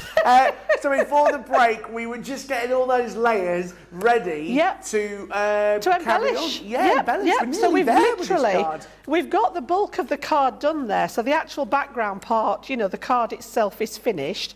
And like we said, it will fold flat. All right, so what we're going to do is we're going to start and embellish now. So the first thing I'm going to do is bring in my chosen sentiment die, and I chose that just for you here. All right, so there's lots of ones on the show. You can choose whichever one you prefer. And again, I've just brought in, if you do own one and you've got it handy, I brought my little mini in for this because it is, this is what these were made for. Yeah. And they're ideal for just popping through there. So again, I've just picked up a scrap of the black card that we'd got left over from the project that just happens to be the right width there, look. And I'm literally going to cut a piece off. And when I'm working with sentiments like this, I like to layer them up to give them a little bit of substance. So I'm going to cut it 3 times. So literally just a quick pass through that mini, cut it out, and then I'm going to do it another twice so that we can stick them together and you get something that's a bit more substantial than just that one layer. Even though it's a 300 GSM card, it's just something I've got into the habit of doing, and I think it does make a little bit of difference to the structure there. So just tease that die cut out, pop it to one side, make sure that your die is clean, and then I'm going to do the same again. All right, so we should have enough scrap there just to pop that through the 3 times. Now, these are the bits that we'd normally have ready when we're demoing. You know, we say, oh, here's a sentiment that I prepared earlier, but it's nice to be able to go through it and show you guys how we arrived at these pieces. So again, I've got the waist bits, and then I've got my lettering. Just tease those out. Again, as I say, make sure that all the pieces have come out of the die if you're going to use it a second time. And then that last one, just to pop that one through. And then I'm literally just going to stick these together using that tacky glue again that's in my little applicator bottle. So it gives you a piece that's a bit more like a chipboard weight. I know there are collections out there on the market that you can get chipboard pieces that work with the collections. So just by sticking them together like that actually gives you that similar kind of weight. So that you've got a piece that will stick on and not just be flimsy, and you know, you don't want it to get sort of snagged when you're putting it in the envelope or in a box. So again, we've got that one there. So just get rid of all the little pieces there. We've got 1, 2, and it's a nice one to stick together this, because you've got a nice area in the middle there that's got some detail. So again, just make sure that that die's clean. Get rid of that one. And then we've got some waste. And I'm going to use, as I say, that tacky glue because it's got the fine tip applicator on there. Whichever, it doesn't matter what order you go in. And again, I'm just going to put some tiny little bits just so that we can stick this. And this is how, these are the bits, as I say, that we'd normally do at home and, you know, bring one out that's already done. But again, they'll just, because they've been die cut, they're just going to sit on top of each other beautifully. Now, you can do the little drop shadow if you wanted to do one of them in a different colour. And I know we've done it where we've actually just popped them and then moved them. I normally go to the right and down a wee bit, and you can get that drop shadow if you want behind it. So that's an option for you. For this one, I just particularly wanted to keep it nice and black against, because we got black for the card base. So again, I'm going to do the same on top of that one. Just make sure that you've got those edges and any bits that are loose. So like this bit, the O in the middle. Make sure that that's got some glue on so that the top layer can stick to it. And again, just line it up. Make sure that everything's in the right place. And then once you're happy with that positioning, just give it a squeeze together. So you've now got something that's actually quite substantial rather than just one layer of cardstock. All right, so I'm just going to leave that to dry for a second. Okay. And that's going to go, I chose to put this on the bottom right hand corner here. All right, so I'm going to leave that one to dry. And then also I'll show you how I've made my embellishments as well. So I went for some floral embellishments. So I had a quick whiz through my stamp box and I had a look through, and this one happened to be on the top. I've been using these most recently. And this is actually the stamp frames that we've got for a special friend that just happens to have lilies on it. So I'm not even going to use the die cut piece. I'm just going to use it's got a die to cut the centre out. I'm just going to use the stamp set, and I'm going to bring in my stamping platform there. I'm going to grab a piece of the spare white stamping card. Okay, pop that in here. And then all I'm going to do is stamp out part of that stamp. I don't need all of it. So I'm going to position it so that I can get one of those lilies at the top here on my card. So I'm not too worried that it's overlapped because I'm not going to ink all of it up. But I want that full flower there. Pop that into my stamping platform, and then I've got some stamping ink. And I'm going to use the colour blend pencil, so it doesn't really matter whether it's the alcohol proof or the waterproof. They will both work with your colour blend pencils. But if you're opting to use watercolour markers or alcohol markers, just double check that you've got the right stamping ink for it. And again, all I'm going to do is ink up that stamp, that piece at this side where the lily is. I don't need to do the whole frame. You could do the whole frame, bearing in mind that there's another lily in the other corner, but there's a lot of waste there that I don't actually need. So I'm just going to stamp that one onto here. Again, I forget this, you know, using parts of the embossing folder, using parts of the stamps. You don't have to use every little element. And this is why I think, you know, you've got so much out of that you know, that sort of detail. You see how that's stamped out beautifully there. All right, and then take that one off. I'm going to grab a little bit more card just to work on. And then, as I say, I brought in my floral set of colour blend pencils. And I think, if I remember rightly, I used the peony one and that one. And then the other one was from a different set. So rather than bringing lots of trays, I've just brought those. So what I've done is I've chosen a pink that I want to sort of work with. And then I've got a very light pink. This is from a different set. It's actually called Snow, but it's not white. It's just got a hint of pink. I thought it was white. From here, I'm going to take the carnation one as well. So I've got two depths of the pinky tones, and then I've got sort of quite a dark. This one's boysenberry, which is quite a dark one. So literally all I'm going to do is take the lightest one first, and I'm going to cut this out. So again, I don't have to be so careful. You know, normally you'd painstakingly stay within the lines, but because we're going to cut it out, I can literally just get the colour down. You don't have to be too precious about it. If you want to sit and colour in each petal, absolutely fine. But it doesn't matter, because normally when I fussy cut, I do leave a little white line around the edge of my designs, in which case I would need to work inside the lines. But because this has got extra stamp detail on that I don't want, I'm actually going to use the black line as an outline. So again, get that first layer down. Don't worry too much about where it's going. Just get the colour in there. And then I'm going to use my next one, which was the carnation now, to start thinking about where I want to add some detail. So again, the stamp's already got a lot of those lines on. So I'm going to take that darker pink along those lines and down in the bottom of the petals where the colour would be more concentrated. So just follow the line art on your stamps. They've often either got the lines in or the cross-hatching where the shading should be. And again, where each petal overlaps, you're going to get a darker area. All right, so just in here, follow all the lines. As I say, it's not it doesn't have to be a work of art. It's only going to be an embellishment at the end of the day. And then just add that slightly darker one in, just like you would if you were working with your alcohol markers, you'd add that darker shade in. So again, right down into the centre. It will always be slightly more concentrated in the centre of the flower there. And again, on that one. And then I'm going to come back to that first pink, which in my set was Peony. And I'm just going to blend that line out a little bit further with that mid-tone pink. This is the one that I laid down first. Yeah. But I just wanted that light covering on to start out with.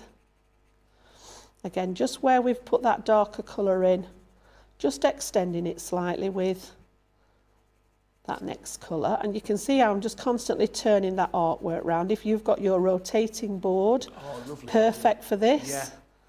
So rather than trying to get into a really awkward angle with your hand, just keep rotating and turning it round so that you can get to the place where it's most comfortable. Okay, and then I'm going to go with that really light one and bring that in now from the ends, just to blend that colour but highlight those edges there as if it's got sort of a little bit of light on the edge there. So again, I'm bringing it into that pink just to blend out those pencil lines, but it's giving us a touch of light on the edge of the petals there. I love this. Because looking at that, it looks white, but it's not, is it? I can see that. Yeah, it's even though it's called snow, as I say, it's got a very, very slight pink tinge to it. Not much, but it was perfect for what I wanted here, because I wanted to be able to blend out that pencil line, but I wanted the edges of the petals to be lighter than the rest of the flower. So you can see there how it's just blended everything out. Love it. And then in the centre, I'm going to use that dark one just to colour the stamens and things in the centre. So much love coming in for you, Jan, today. Carletta saying Jan does amazing craft alongs. Mary saying you can tell she was a great teacher. I love her approach on these to classes. And Mrs. Simmons saying, Jan, I love the tip about die cutting the sentiment twice to make it more substantial. I always learn tons when I watch one of your shows. Thank you so much for sharing your incredible experience. You are welcome. I just class myself as being privileged to be in this position where we can share it with you guys, you know. So what I'm going to do now, we've also got some sparkle pens on the show, including the clear overlays, all right? So again, give it a good shake. This goes everywhere with me, my sparkle pen.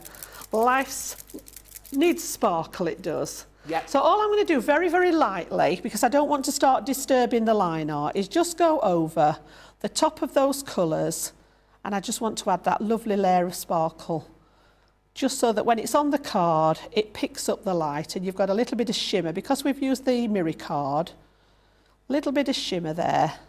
So you need to be very light and quick so that you don't want to disturb the black ink underneath. Don't agitate that too much. And just get that. It's only a hint, a suggestion. But as the light catches the card, you'll get that lovely sparkle effect. If it does pick up any colour from your pencils, I tend to just give it a brush off and it'll come up clean again there.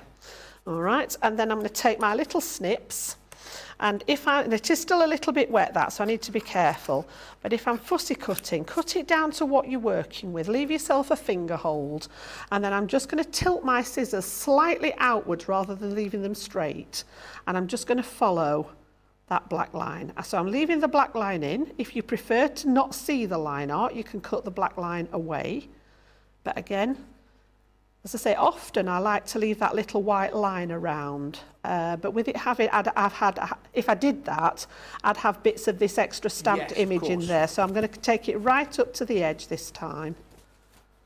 Okay. Just follow that line art. It's not too difficult to shape. To cut out there. Sherry's just been asking, Jan, I remember when you taught me how to sharpen your pencil.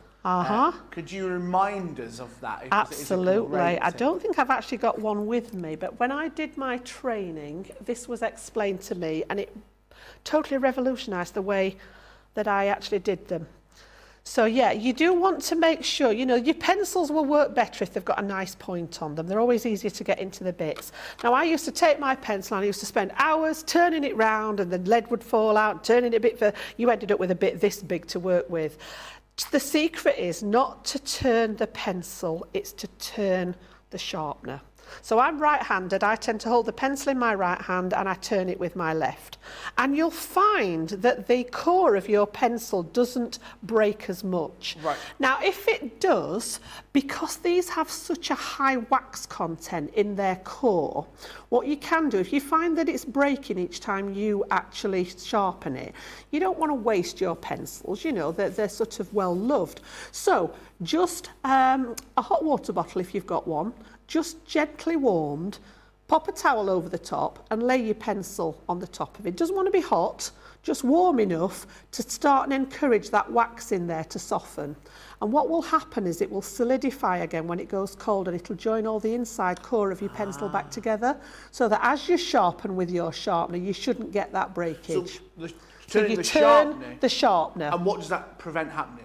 It stops it. You know, sometimes you'd get splinters in the wood. Yes. Sometimes that happens. And also, I think turning the pencil is what encourages the core to break. Yes. Because you put in a lot of pressure on the actual pencil, whereas when you turn the sharpener, it's just taking that excess off the wood. So yeah, it was just, I thought, wow, what a simple trick. Yeah. And it was our Leanne that taught me. I was taught by one of the best.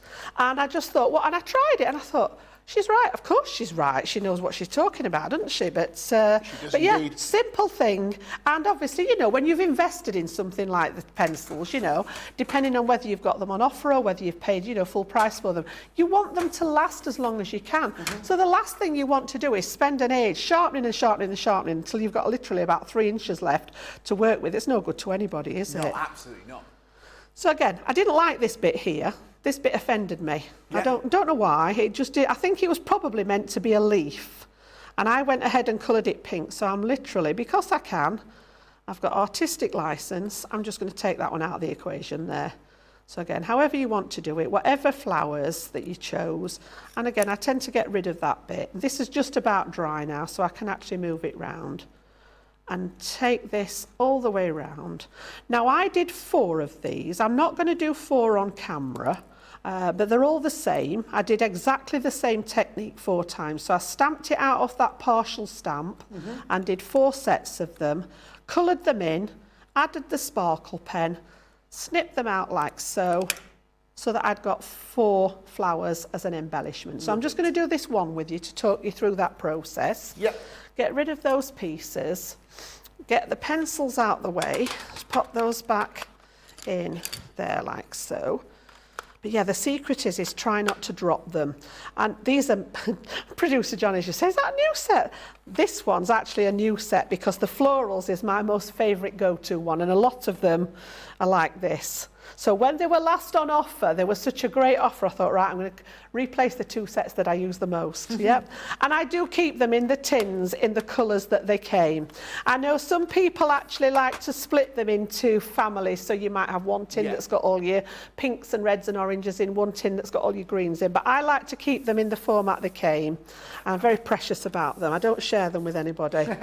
They're mine, okay? So we've now actually got some pieces that we can start and embellish with. So what I did on the front then was pop my sentiment, and then the first one was going to tuck just behind here. Yeah. Okay? And then I did 3 more, and what I did was just scatter them. Oh, nice. And I've put one onto the first layer inside. Yeah. Then I added one onto the silver layer, and then I went down and added one onto the black layer. So again, you've got that sort of illusion that it's drawing you inside the card there. So done exactly the same way. If you want to do some extra ones, I'll give you a little bit of homework today. So if you want to do some extras, you can. Did you set a lot of homework as a teacher? We had to. Well, I'm saying we had to. Obviously, I worked in primary school, so it wasn't anything major. Yeah. So, yeah, it depends. Some of the children loved it. They used to rise to the challenge, and others you were chasing forever and a day to get it back. Oh, yeah. That is right. Primary school is, yeah. So you need to go home, find an empty tin of beans, please. Yeah, pie tray. Yeah, you can make a rocket, but you need to bring everything in. Oh. So yeah, I'm just going to hold that because it's going on top of the ink. I've used the wet glue again and just hold it in place. And then I'm going to do the same. I've only stuck the glue behind the block in the middle. And then again, this one, I'm going to put some of that wet glue on the back again. You could use foam pads here if you wanted to raise something up. Just tuck it slightly behind the letter in there. And again, you can either press it flat or you can actually get your hand down inside there just to press that one on. Perfect. And then I've got a couple more bits. So I did bring, now what the heck did I do with it? There it is. A little bit of ribbon. So again, just going to pop this together. So I'm going to do Craig's little bunny ears. So we're going to press 1 together, 2 together, overlap them, pop it through the middle and create myself a nice little bow there. Lovely. I love And how again, easy it is to do the bows. once you get that in place, you can then tweak those edges until you're happy with the size of it. Perfect. Okay, and then trim off that excess. And I know you've all got stacks of ribbon away, hidden away, scribbled away in those filing systems. Okay, and then the last thing, oh gosh, this is my new best friend. I bring them on every show now. The Dreamies. I was fortunate enough when our Dreamies were here to get a hold of the little pearls there. So again, I'm just going to take some of the silver ones out.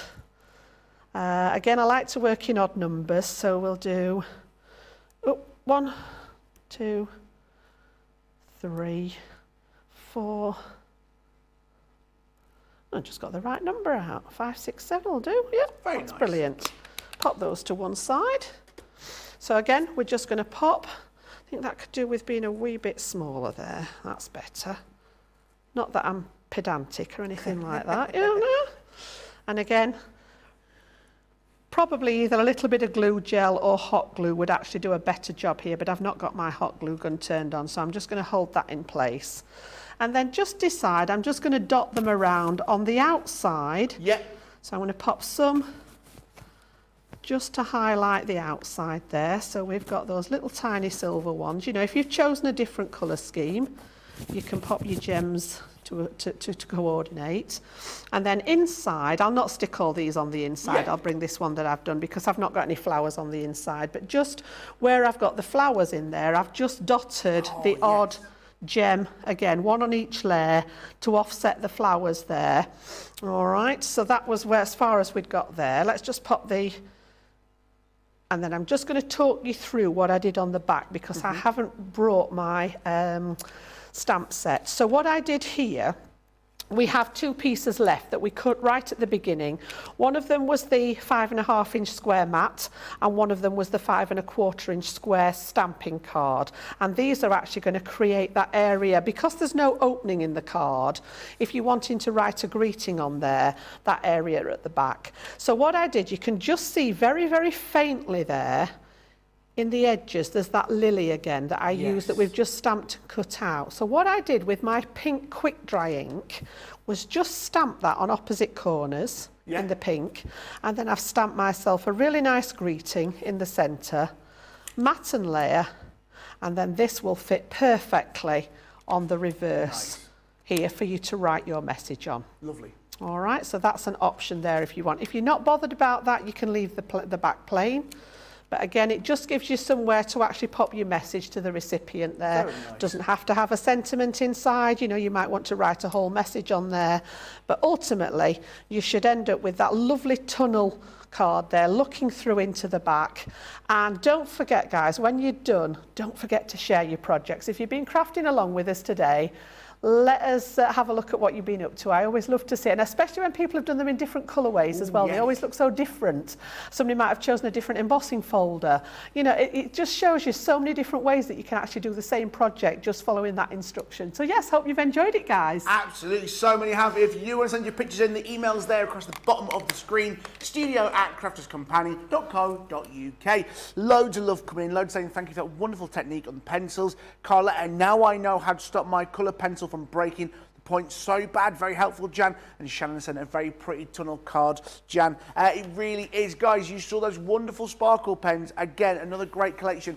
We're giving you a brilliant price on these. You're paying for you're paying for 4. You're getting the 5th one absolutely free. Let me show you the wonderful colours that you're getting within this collection. Starting off, first of all, with your Essential Brights. And this one, you're getting here the wonderful collection, the blues, the pinks and the yellows on it, the aquamarine, pink garnet and the firefly.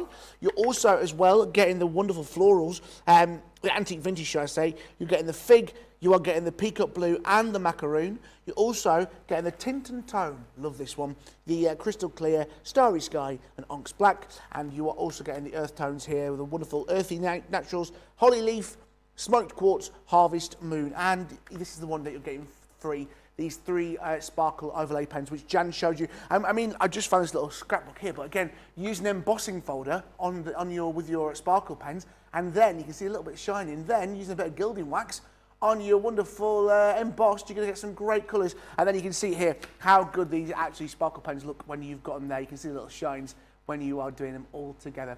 Today, $49.99, $64.99. Remember, you're paying for 4, you're getting the 5th one absolutely free. And you could inspire a price on top of that. Right, we have finished our craft along, but we've still got 15 minutes. So we've got a couple options, cup of tea and biscuits, or we keep on crafting. I'm telling you, we're going to go for the latter. Let's keep on crafting. And we're going to see you back here very, very shortly. Check out your baskets, and me and Jan will see you back here in just a few moments.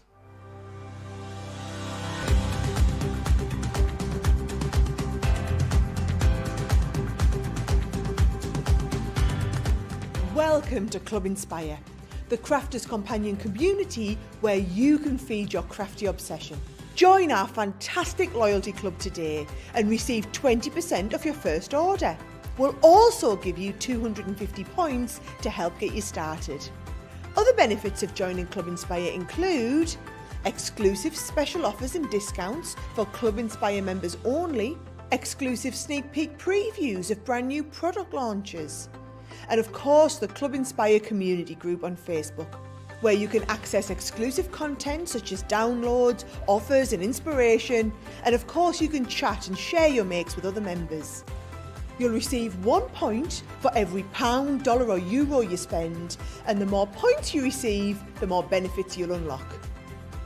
So what are you waiting for? Sign up, join the club and start rewarding yourself today.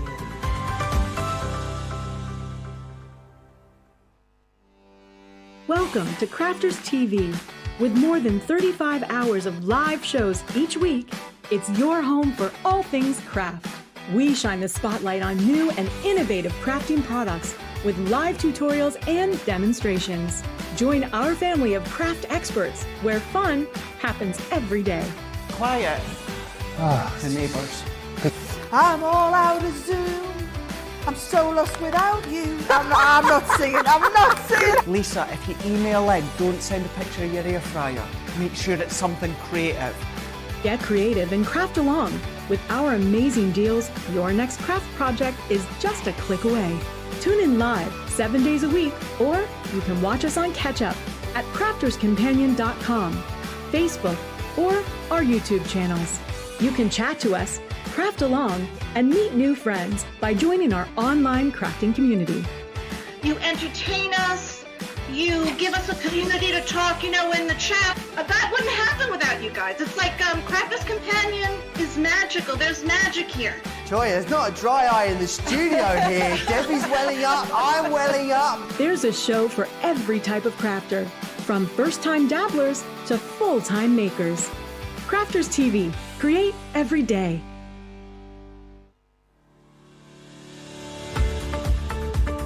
We've had to make some changes to our shipping charges and we want to keep you informed. With continued pressure on domestic shipments around mainland US, we've had to temporarily increase the cost of our regular 6 to 10 working day standard shipping service from $9.99 to $12.95 and our free shipping threshold from $100 to $125. We also have some really great news to tell you. We've introduced a brand new shipping service called Express Delivery. This is a fully tracked door-to-door service which takes 3 to 7 working days and costs $19.95. This option means you'll get your crafty goodies in your hands sooner, meaning less waiting and more crafting. We're also upgrading delivery services for our Gold and Platinum Club Inspire members, who will now receive priority delivery on all of their orders. And if that wasn't enough, we've upgraded these orders to our new Express 3 to 7 day service. Your patience and understanding throughout this very busy time has been amazing. So we'd just like to say a huge thank you, and we look forward to chatting to you again very soon. Hello, how are you? Happy Tuesday already. Happy the 1st of March. Happy St. David's Day. Welcome back to Crafters TV. What a brilliant craft along that was with Jan. My name's George Akid. Just another 45 minutes to go on this brilliant show. Don't forget, coming up for you at 6 p.m. here in the UK, 1 p.m. East Coast, 10 a.m. Pacific time, we've got our launch party. We're recapping all those incredible launches that we've had over the last few days here on Crafters TV, including those incredible craft cases, which loads of you are loving. Loads of love for those. And we're giving you a sneak peek of some brilliant launches coming up in the next few days here on Crafters TV. Nefertiti has said it was a great craft along to Jan. It's always great. If you're just joining us now wondering, oh, I've missed the craft along. Like we say, don't fear. You can watch this show back as many times as you want. And if you want to watch any of our other craft alongs, save them onto your playlist on YouTube, and you can watch these craft alongs as many times as you wish. We've been looking today at those wonderful 3D frame embossing folders, this wonderful 12-piece collection. Loads of you love this when it launched back in January, and you can see why, because there's 12 brilliant embossing folders, all of different sizes, all of different shapes, all with a brilliant collection. That wonderful 3D frame. So when we talk about that 3D frame, I'll ask Jan to explain a bit more on 3D frames, but again, 3D embossing is something which just allows you to create some amazing, amazing cards and some amazing designs. Like, for example, this here with the wonderful Elegant Frame Trio. A great collection which so many of you love. You've got it here with that 3D embossing frame, and you can see it here. It's got that wonderful slimline appeal. Perfect, you know, to just do a quick card. Imagine this going through your Gemini machine. You're going to be able to create yourself something nice and easy, nice and quick. Put pictures in these wonderful 3 circles using your circle nesting dies. So many options. You've then got the exquisite balloons, again, the A5 size card.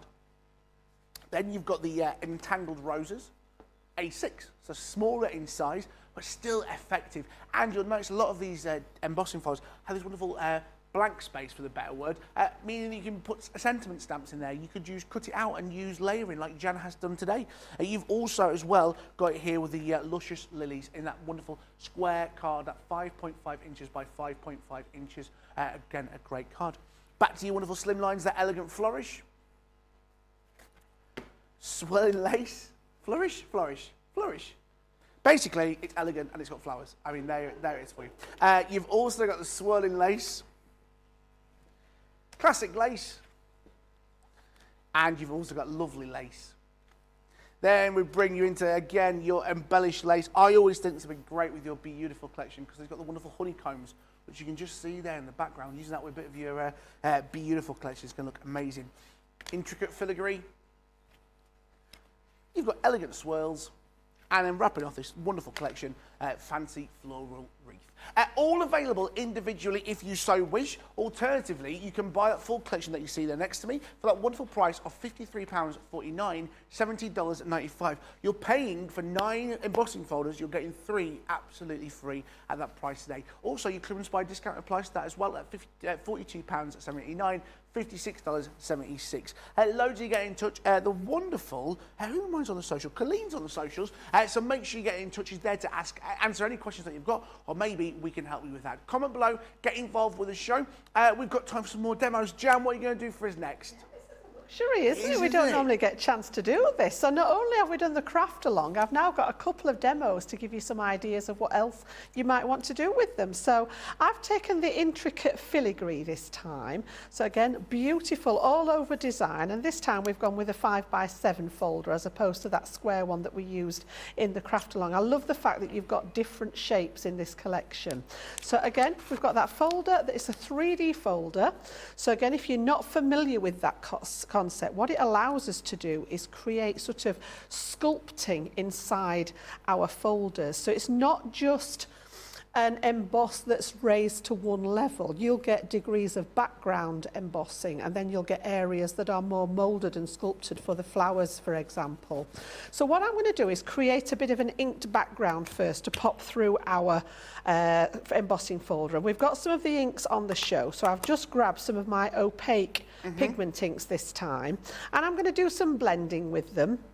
I've got Misty Morning, I've got Ocean Blue, and I've got Parakeet. And I've brought in my sponge applicator to work with these. I'm going to start with the light one and just take some of that ink, and I'm just going to create a nice inky background. So again, I wanted the light grey to work in. And again, I tend to work in sort of sets of 3. So this is a piece of stamping card that I've got here. It could be Nina cardstock, so it could be watercolour card. I just find if you're going to use the inks on it, the smoother surface works better than the sort of the watercolour card. The watercolour card's very thirsty, so you're going to use more of your product by using the inks on it. So I'm just going to grab my cloth there so that I can hold this and not leave finger marks in. Is that just a microfiber cloth? It is, yeah. I get through many cloths in my time, George. They always end up really, really dirty, and then I have to retire them and bring in another one. But they're great for everything. Mopping up spillages, cleaning up the mat, you name it. We do all sorts with it. And then I'm going to swap that one out to that mid-tone, and we're going to come in next with the blue one. Lovely. So we've got Ocean Blue there. So again, I'm just going to pop into 3 different areas. It's a nice stronger colour there. We'll put some in the middle. And don't worry about the blending at this point, because obviously we're going to do a lot more to it. We're going to pass it through the embossing folder. We're going to do it a little bit more to it when we've finished that as well. So what's your biggest inspiration, Jan, for colour families going together?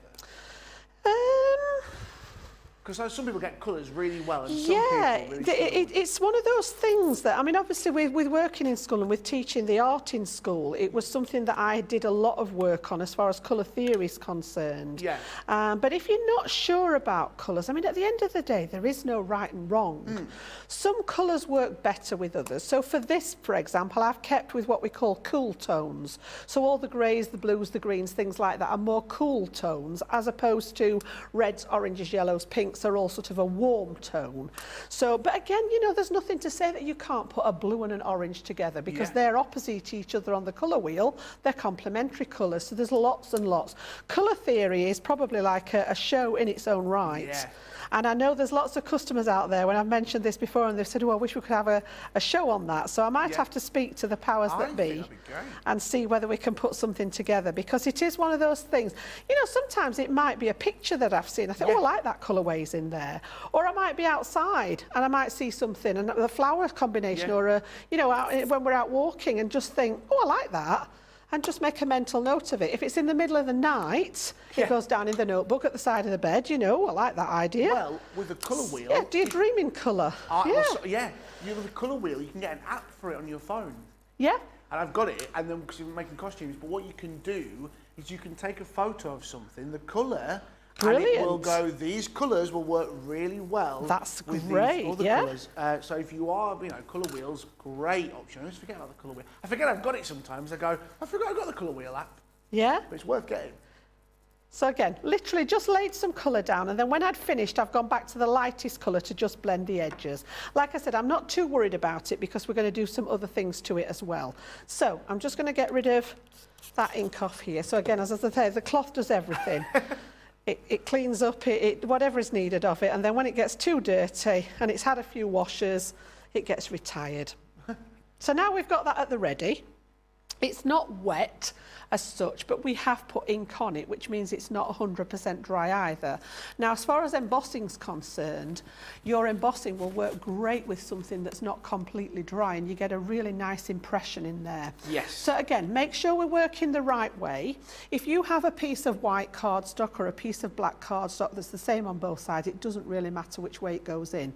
But because I want that detail to push up through the colour, I need to make sure that I'm working the right way. So I've actually got the raised side which is the one that's got the logo on the back. Yeah. So this is all raised image here. So I'm going to lay my cardstock over the top of it, and then this side's recessed, so it's going to allow it to push up through the colour and then drop into that recessed side. So again, I always cut my cardstock just a fraction smaller because the design isn't edge to edge. So I cut my cardstock at 6 3/4 by 4 3/4 just to fit inside, and it means that I get an all over pattern with my design then. So we're still on a 3D folder, so I'm going to bring that same combination of plates back up. So we had the clear cutting plate, the magnetic shim just to build up the depth, the folder with that detailed card in, and then the plastic shim. Yep. It's really important that you don't put that other clear cutting mat on because it makes it too thick. If you're using a Gemini, once you get to this stage, the sensor should recognise that it's the wrong platform and it should reverse it back out for you. But don't ever try forcing. If you're having to work hard at getting your plates into the mouth of the Gemini, it would suggest you've got the wrong combination. It's a clever machine, isn't it? It is very clever, yes, very cleverly designed. So when we take this out now, we've got that lovely embossed detail. Now again, it's transferred, because my cardstock was still a bit damp, it's transferred a little bit of ink, but again, it's all water-based ink, so a quick wipe down and we're good to go. Out comes the cloth again, yeah. We should sell Crafter's Companion cloth. It's just a pity that I'm not as au fait with the cloth in the kitchen, isn't it? So again, we've got that beautiful now. Now then, what I haven't done, especially for producer Johnny, it's got to come out, hasn't it? And I haven't plugged it in. Just bear with me while I just pop down there to plug it in. There we go. Have you been informed what Debbie Robinson's purchased? I know. I know. She's got one. Well, I must admit, I have got one of those at home. Yeah. And I use them both at home, but this was the original one. And you can see, you know, it's got bits melted on it and all sorts. Look, it's got sides of it's melted. And I just think, until it literally gives up on me, I'm not relegating it. Yeah, so I have got the black one at home, but yeah, this one's still going strong. I think yours is the quieter one. Is it? I think it's a little bit quieter than Debbie's. We'll have to get a noise measuring machine in. I have turned it on. It's doing its job. And the reason I want this to be a bit more dry is ready for the next stage. So whereas it's not wet as such, obviously the ink is still a little bit damp. And because of what I'm going to do next, I want to make sure that it's as dry as it can be. So yeah, just offering that heat just gently to make sure that it's dry, because what I'm going to bring up next is my white opaque ink pad. Okay. All right, now you've seen us do this with the different coloured ink pads, but we're going to get a different result now with the white, and that's why I needed to dry it off, because I don't want to lift the blue ink onto here. Yes. But what I'm going to do now is feel where that embossing is with that ink pad direct to the paper. Nice. And what it's going to do is highlight areas. It's a little bit like we use the gilding wax. Yes. But instead of having the gilding wax on it, it's going to bring up areas with that white. So particularly there, look over that dark turquoise, you can see how it's actually lifting it. It almost looks like the effect when you've sanded it back. Yeah, it's like bleach you get a little bit, isn't it? Yeah, so we're actually laying down that white opaque ink over the top, and it's just a really nice alternative effect for you. All right, so again, all the way around there. And the more you go over it, because it's the opaque ink, it will layer and it'll become sort of more and more noticeable each time you go around it. So I'm not pressing on too hard. I'm just letting it sort of glide over the top of that raised area. And you can see there now, I've got a little bit of the blue there staining it, but if I just wipe that off on the cloth, it'll come off there, so I'm not too worried about that. Again, get rid of that extra ink. Here it comes again. Honestly, it's well loved. I know what to get you for Christmas now. Yeah, pack of 3 microfiber cloths, I'm sorted, George. Done dusted. I'll have Janet Secret Santa this year. There you go. So you can just see there where it's brought that detail out a little bit more. All right. I love that. So again, very, very similar. I did one at home, very similar. There's a little bit more detail on that one, I think. So I'm going to stick with the one I've just done. And then what I've done is I've created some layers. So I've got my card blank, which I think was 7.5 by 5.5. I've created another white layer, all right, because I didn't want to introduce too much colour into this. So I've just popped some tape on the back of here. just to lift that slightly. With it being white on white, just lifting it off the card blank will just give you that little bit of shadow as well. So again, I'm just going to take the backing off that double-sided tape, that foam tape there. Whoops. It always misbehaves on air, this, George, always. It's like it knows. It's like a naughty school kid. Home, absolutely fine. And then when I get on air, Yeah. it's not done bad today, but there's a little bit there, decided to, there we go, look. Seven words later. Yep, definitely. So again, just got an ordinary opening card. We're going to pop this one on as the matte layer. And as I say, with it being white on white, just lifting it gives that little bit of drop shadow so that you can see it. All right, and then this one, I've brought in a piece of vellum that I've just torn. And because I don't want to cover up a lot of that detail, we're just going to wrap that around the front there like so. So I'm just going to use the tape pen to secure that on the back. Jan, can you emboss vellum? Yes, absolutely, yep. So I'd definitely be using my little anti-static bag first to make sure that there was no areas that the embossing powder was going to catch where you don't want it. And the tip with vellum is because it's such a thin material, you don't want the heat on it too long, so the quicker the better. So just like you would, stamp it out, get your embossing powder on, get your heat tool up to the maximum heat, and then literally you'll find, because this is so thin, it'll go in one go. Perfect. And as soon as it's melted, take it away, because the longer you do it, the more it will actually start and warp the vellum. And again, it's not easy to get it flat once you've done that. No. Right. And then because we had these on the craft along, I've carried on using. I love these. They're a perfect size for the cards. So we've got Special Friend there. I've got several of those, George. Special Friends. Right, okay. I think meant dies. I was like... No, Special Friends. Right, okay, cool, cool. And I've actually cut that out of just plain white cardstock. And again, I've done that technique like we did in the craft along, where I've cut it, I think this one was twice rather than 3 times, and stuck them together. And we're just going to lay that over the top of that vellum. So let's get those popped together. We're just going to put this one, and I'm going to use a little bit of the Kalal All-Purpose to stick this one down. When you've done embossing, if you're using a wet glue, it sort of seeps into the back, because we've got the debossed area on the back here. Yes. Obviously those areas are not going to make any connection with your card. So by using a wet glue here, the wet glue will actually seep into those areas to make sure that you've got a really good sort of connection between your layers.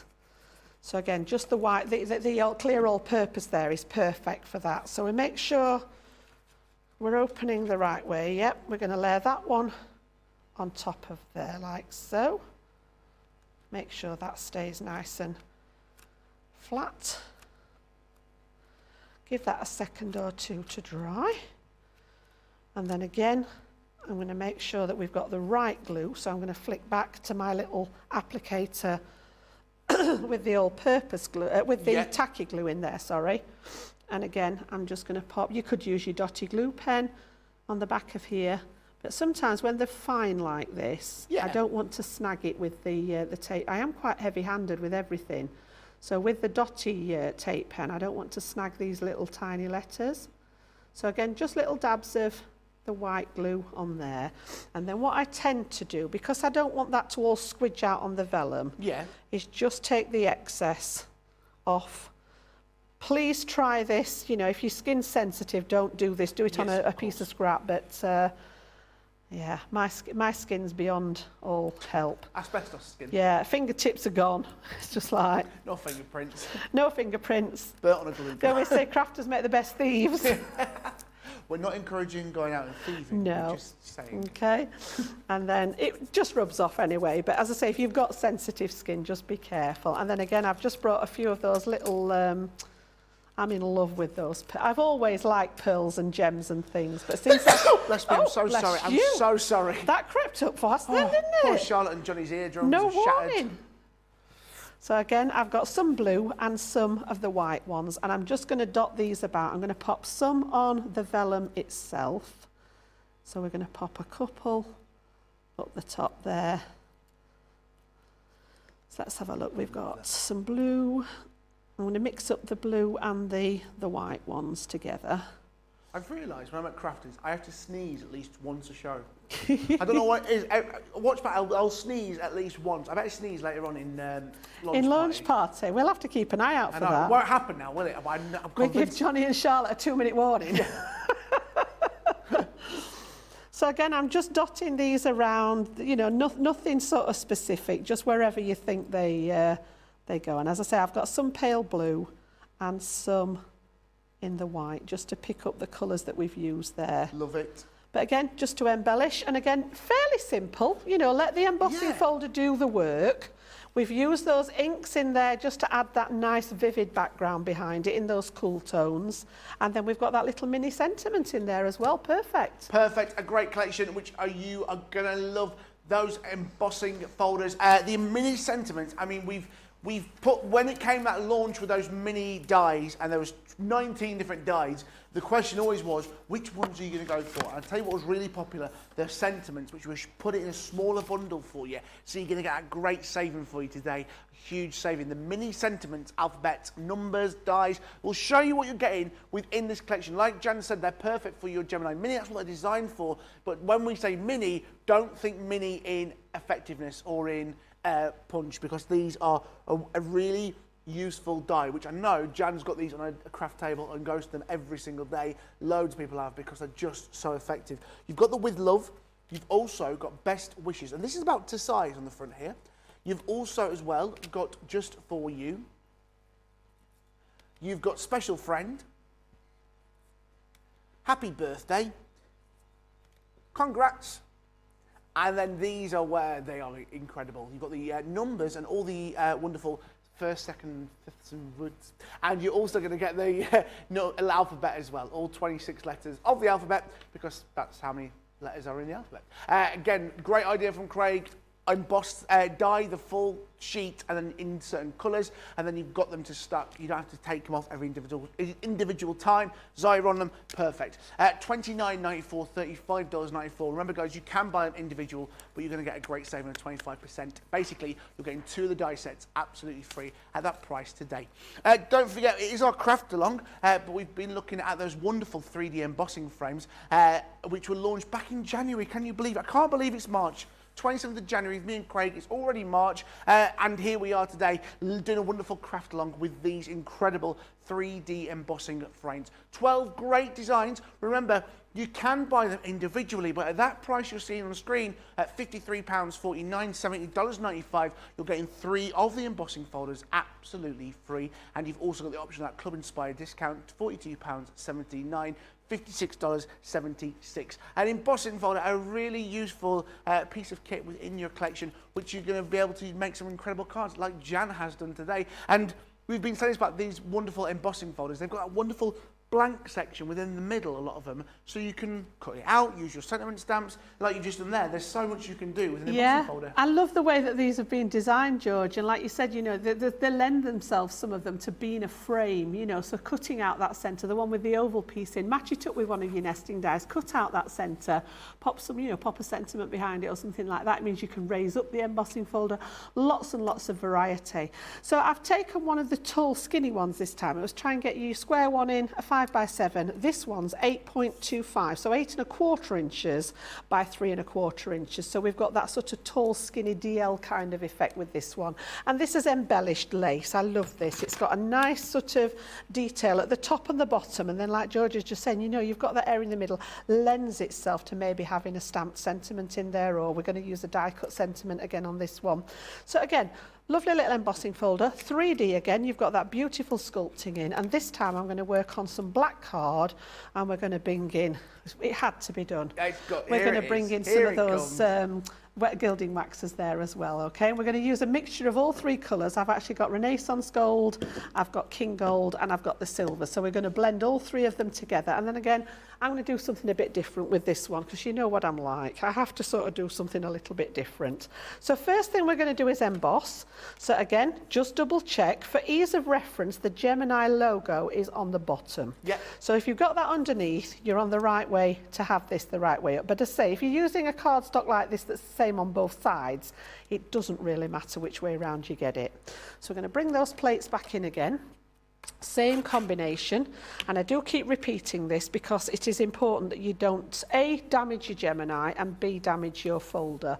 So clear plate, magnetic shim, folder with the detailed card in, and then the plastic shim. And you can see that these all fit in the parameters. I've been using the Gemini Junior plates for all of these. And then we're going to pass that through, get that lovely embossed detail, and then we're going to bring those gilding waxes in. Brilliant. So the black card and the gilding wax is another one that's a classic sort of look, and it's so simple sometimes that we forget about it. It really is a nice one to do. So you can see there, if I just bring that up to the camera, that beautiful sculpted detail on there. Yeah, great. Our Charlotte's coming for a closer look. Here she comes. Here she comes. Look, just look how detailed it is. But the background, you've got a very, very light, and you'll see this better when I put the gilding wax on. There's like a honeycomb in the background, but then you've got that gorgeous sculpting. And if I show you the back there, just see the depth of it. So let's pop some wax on it, and you'll see that even better. So I'm going to start off with the King Gold, which is sort of like a mid-tone gold. It's like a warm gold, this one. The Empire Gold's more of a brassy gold. And again, we're talking about how far they go. I've just found the bottom of my pot here, George, and I've had these for years. Wow.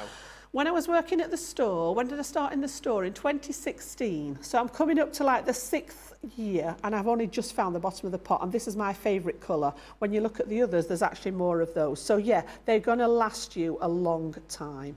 So you take some out, and if I go straight on here now, I'm just going to get a big fingerprint splodge on there, full of nice gold embossing powder. If that's what you want, that's fine, but I'm going to try and get rid of it.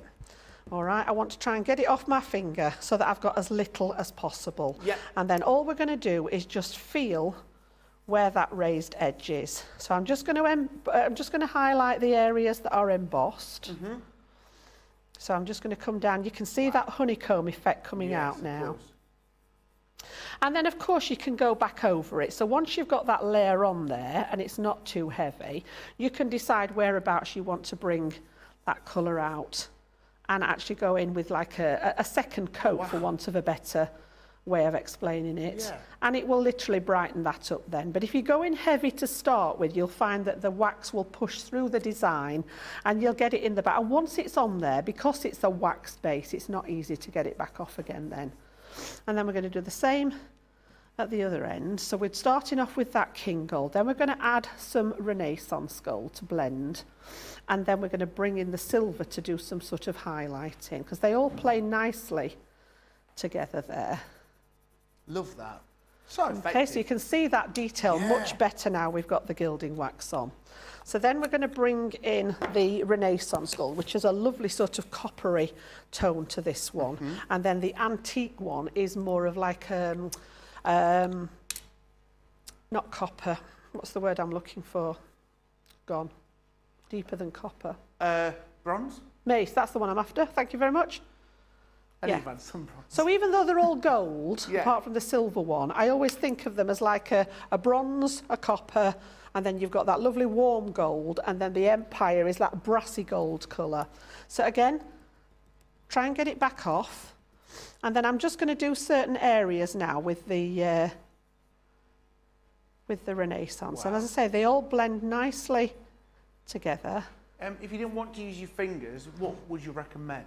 Well, it's funny you should say that, George. If you watch this space, I'm going to do something with without using my finger in a second. That's a very good question. I've got lottery numbers as well. Have you? Yeah, just...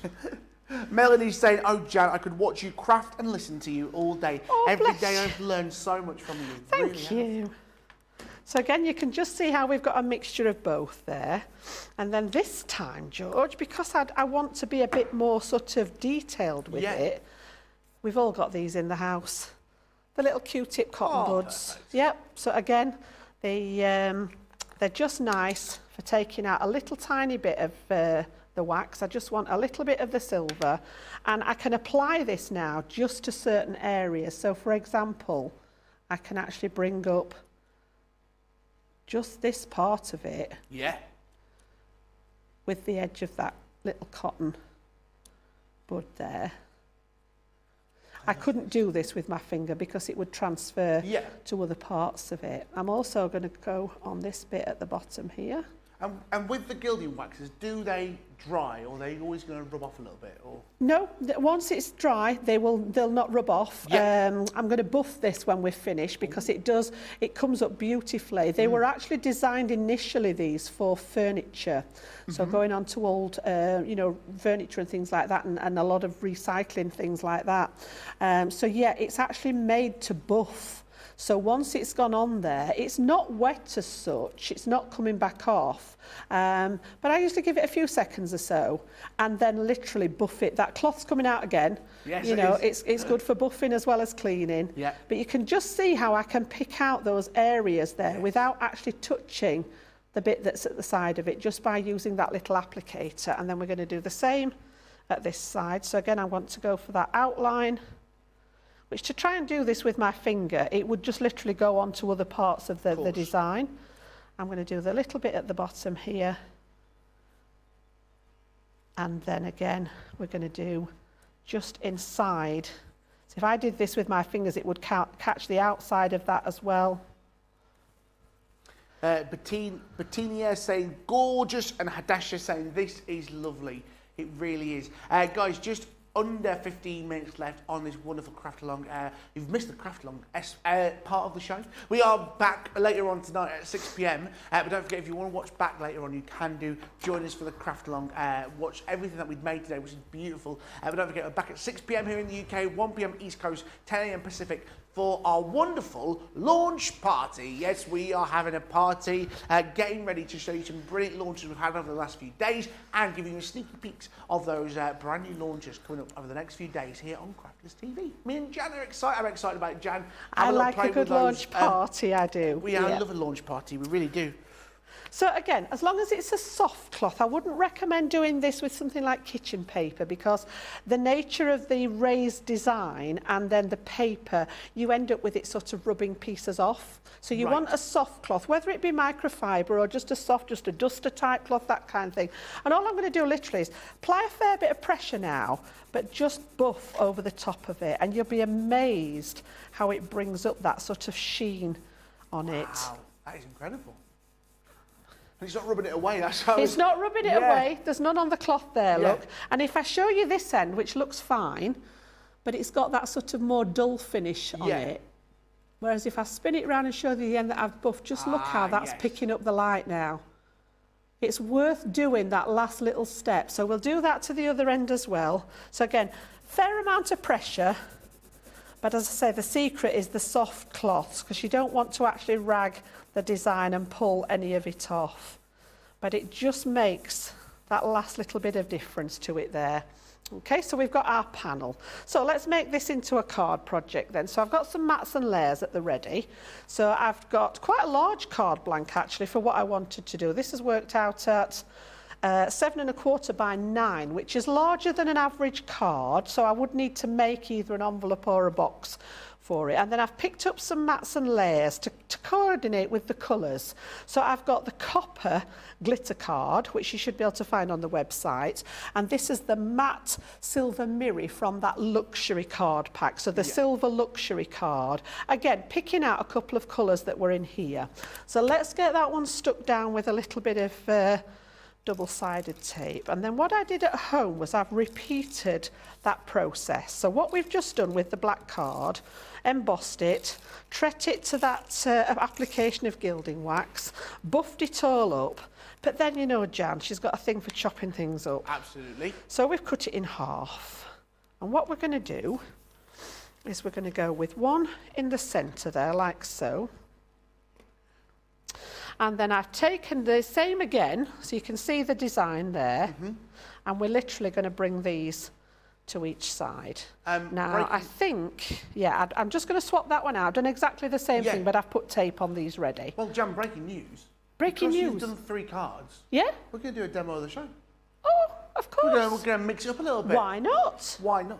Why not? And in launch party, breaking news, we've got to do demo of the month in launch party. Jan, you've got your card in there, the wonderful lollipop, lollipop, lolly, lolly. Oh, of course, that one last week, didn't it? I was really pleased to see that. Thank you, guys. 4 great cards.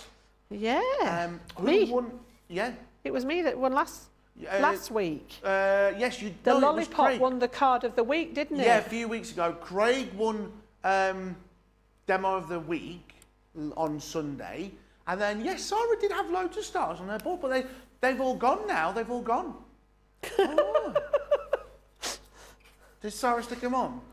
It's not like she owns the company or anything, is it? What's she playing at? Hey, she needs to understand, all right, that we will not be messed with.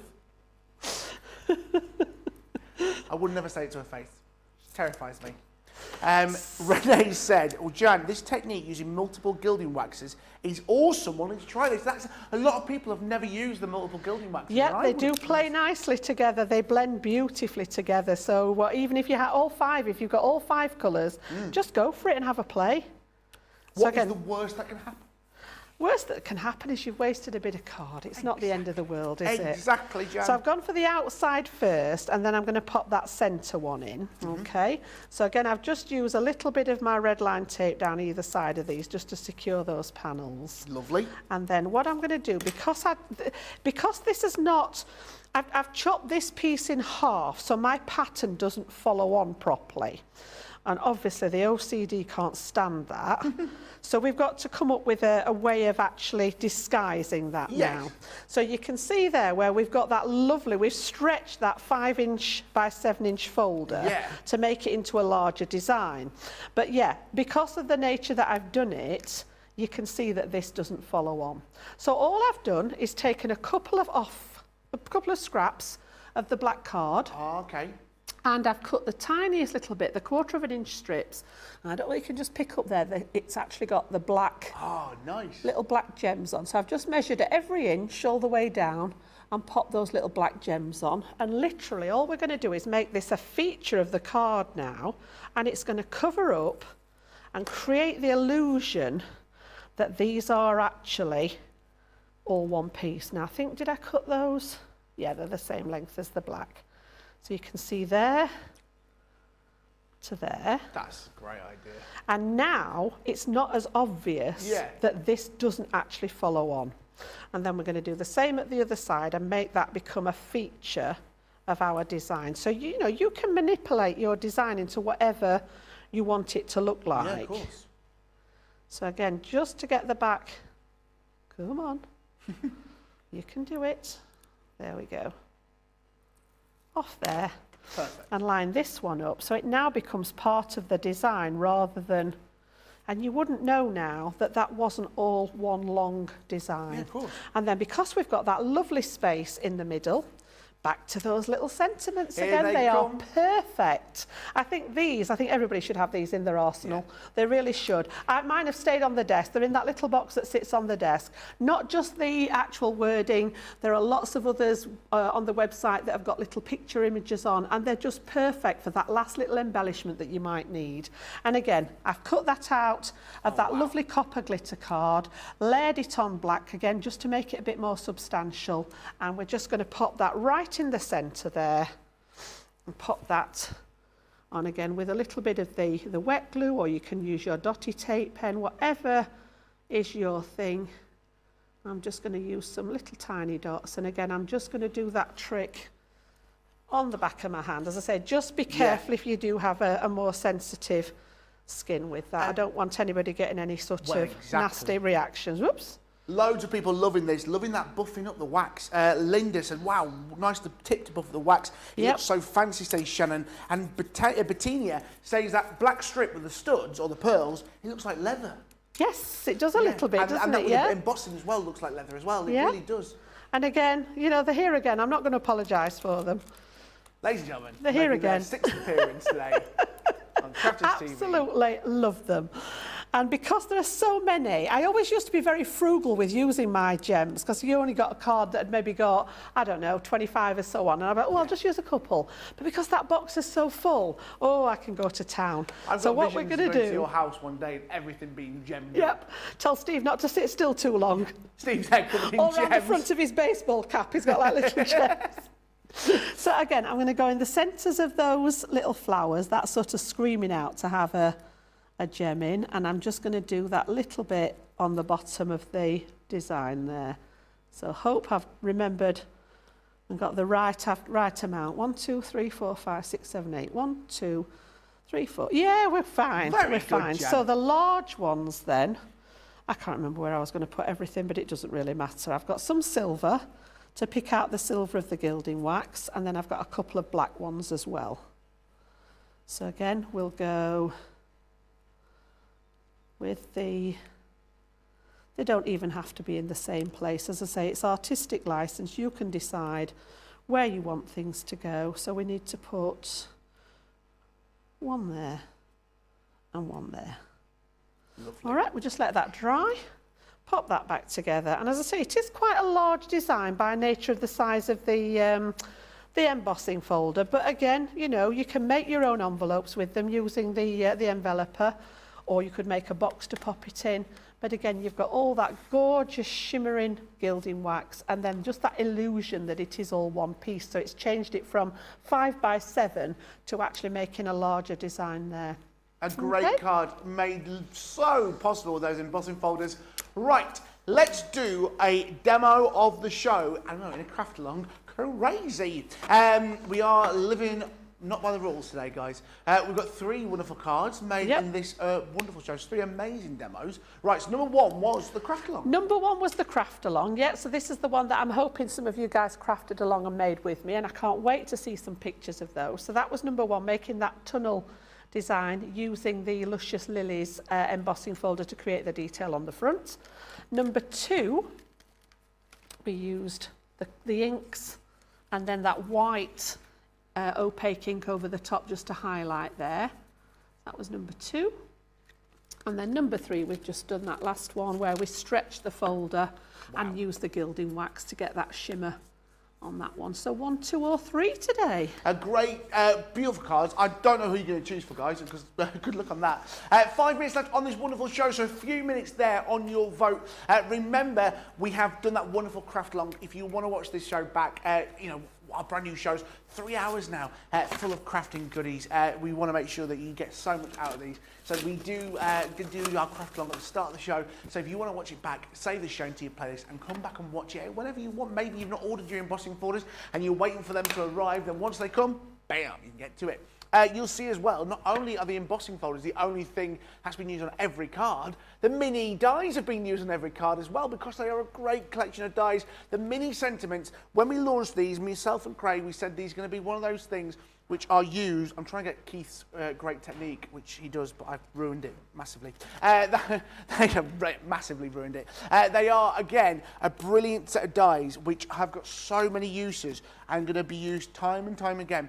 Perfect, just for that wonderful little addition. These are the sentiments, the alphabets and the numbers that, like Jan said, there are so many within this collection. The size that you see here is the actual size of these dies as well. So yes, they are mini dies, but don't think of them as mini because you've seen how effective they can be. Starting off first of all with Special Friend.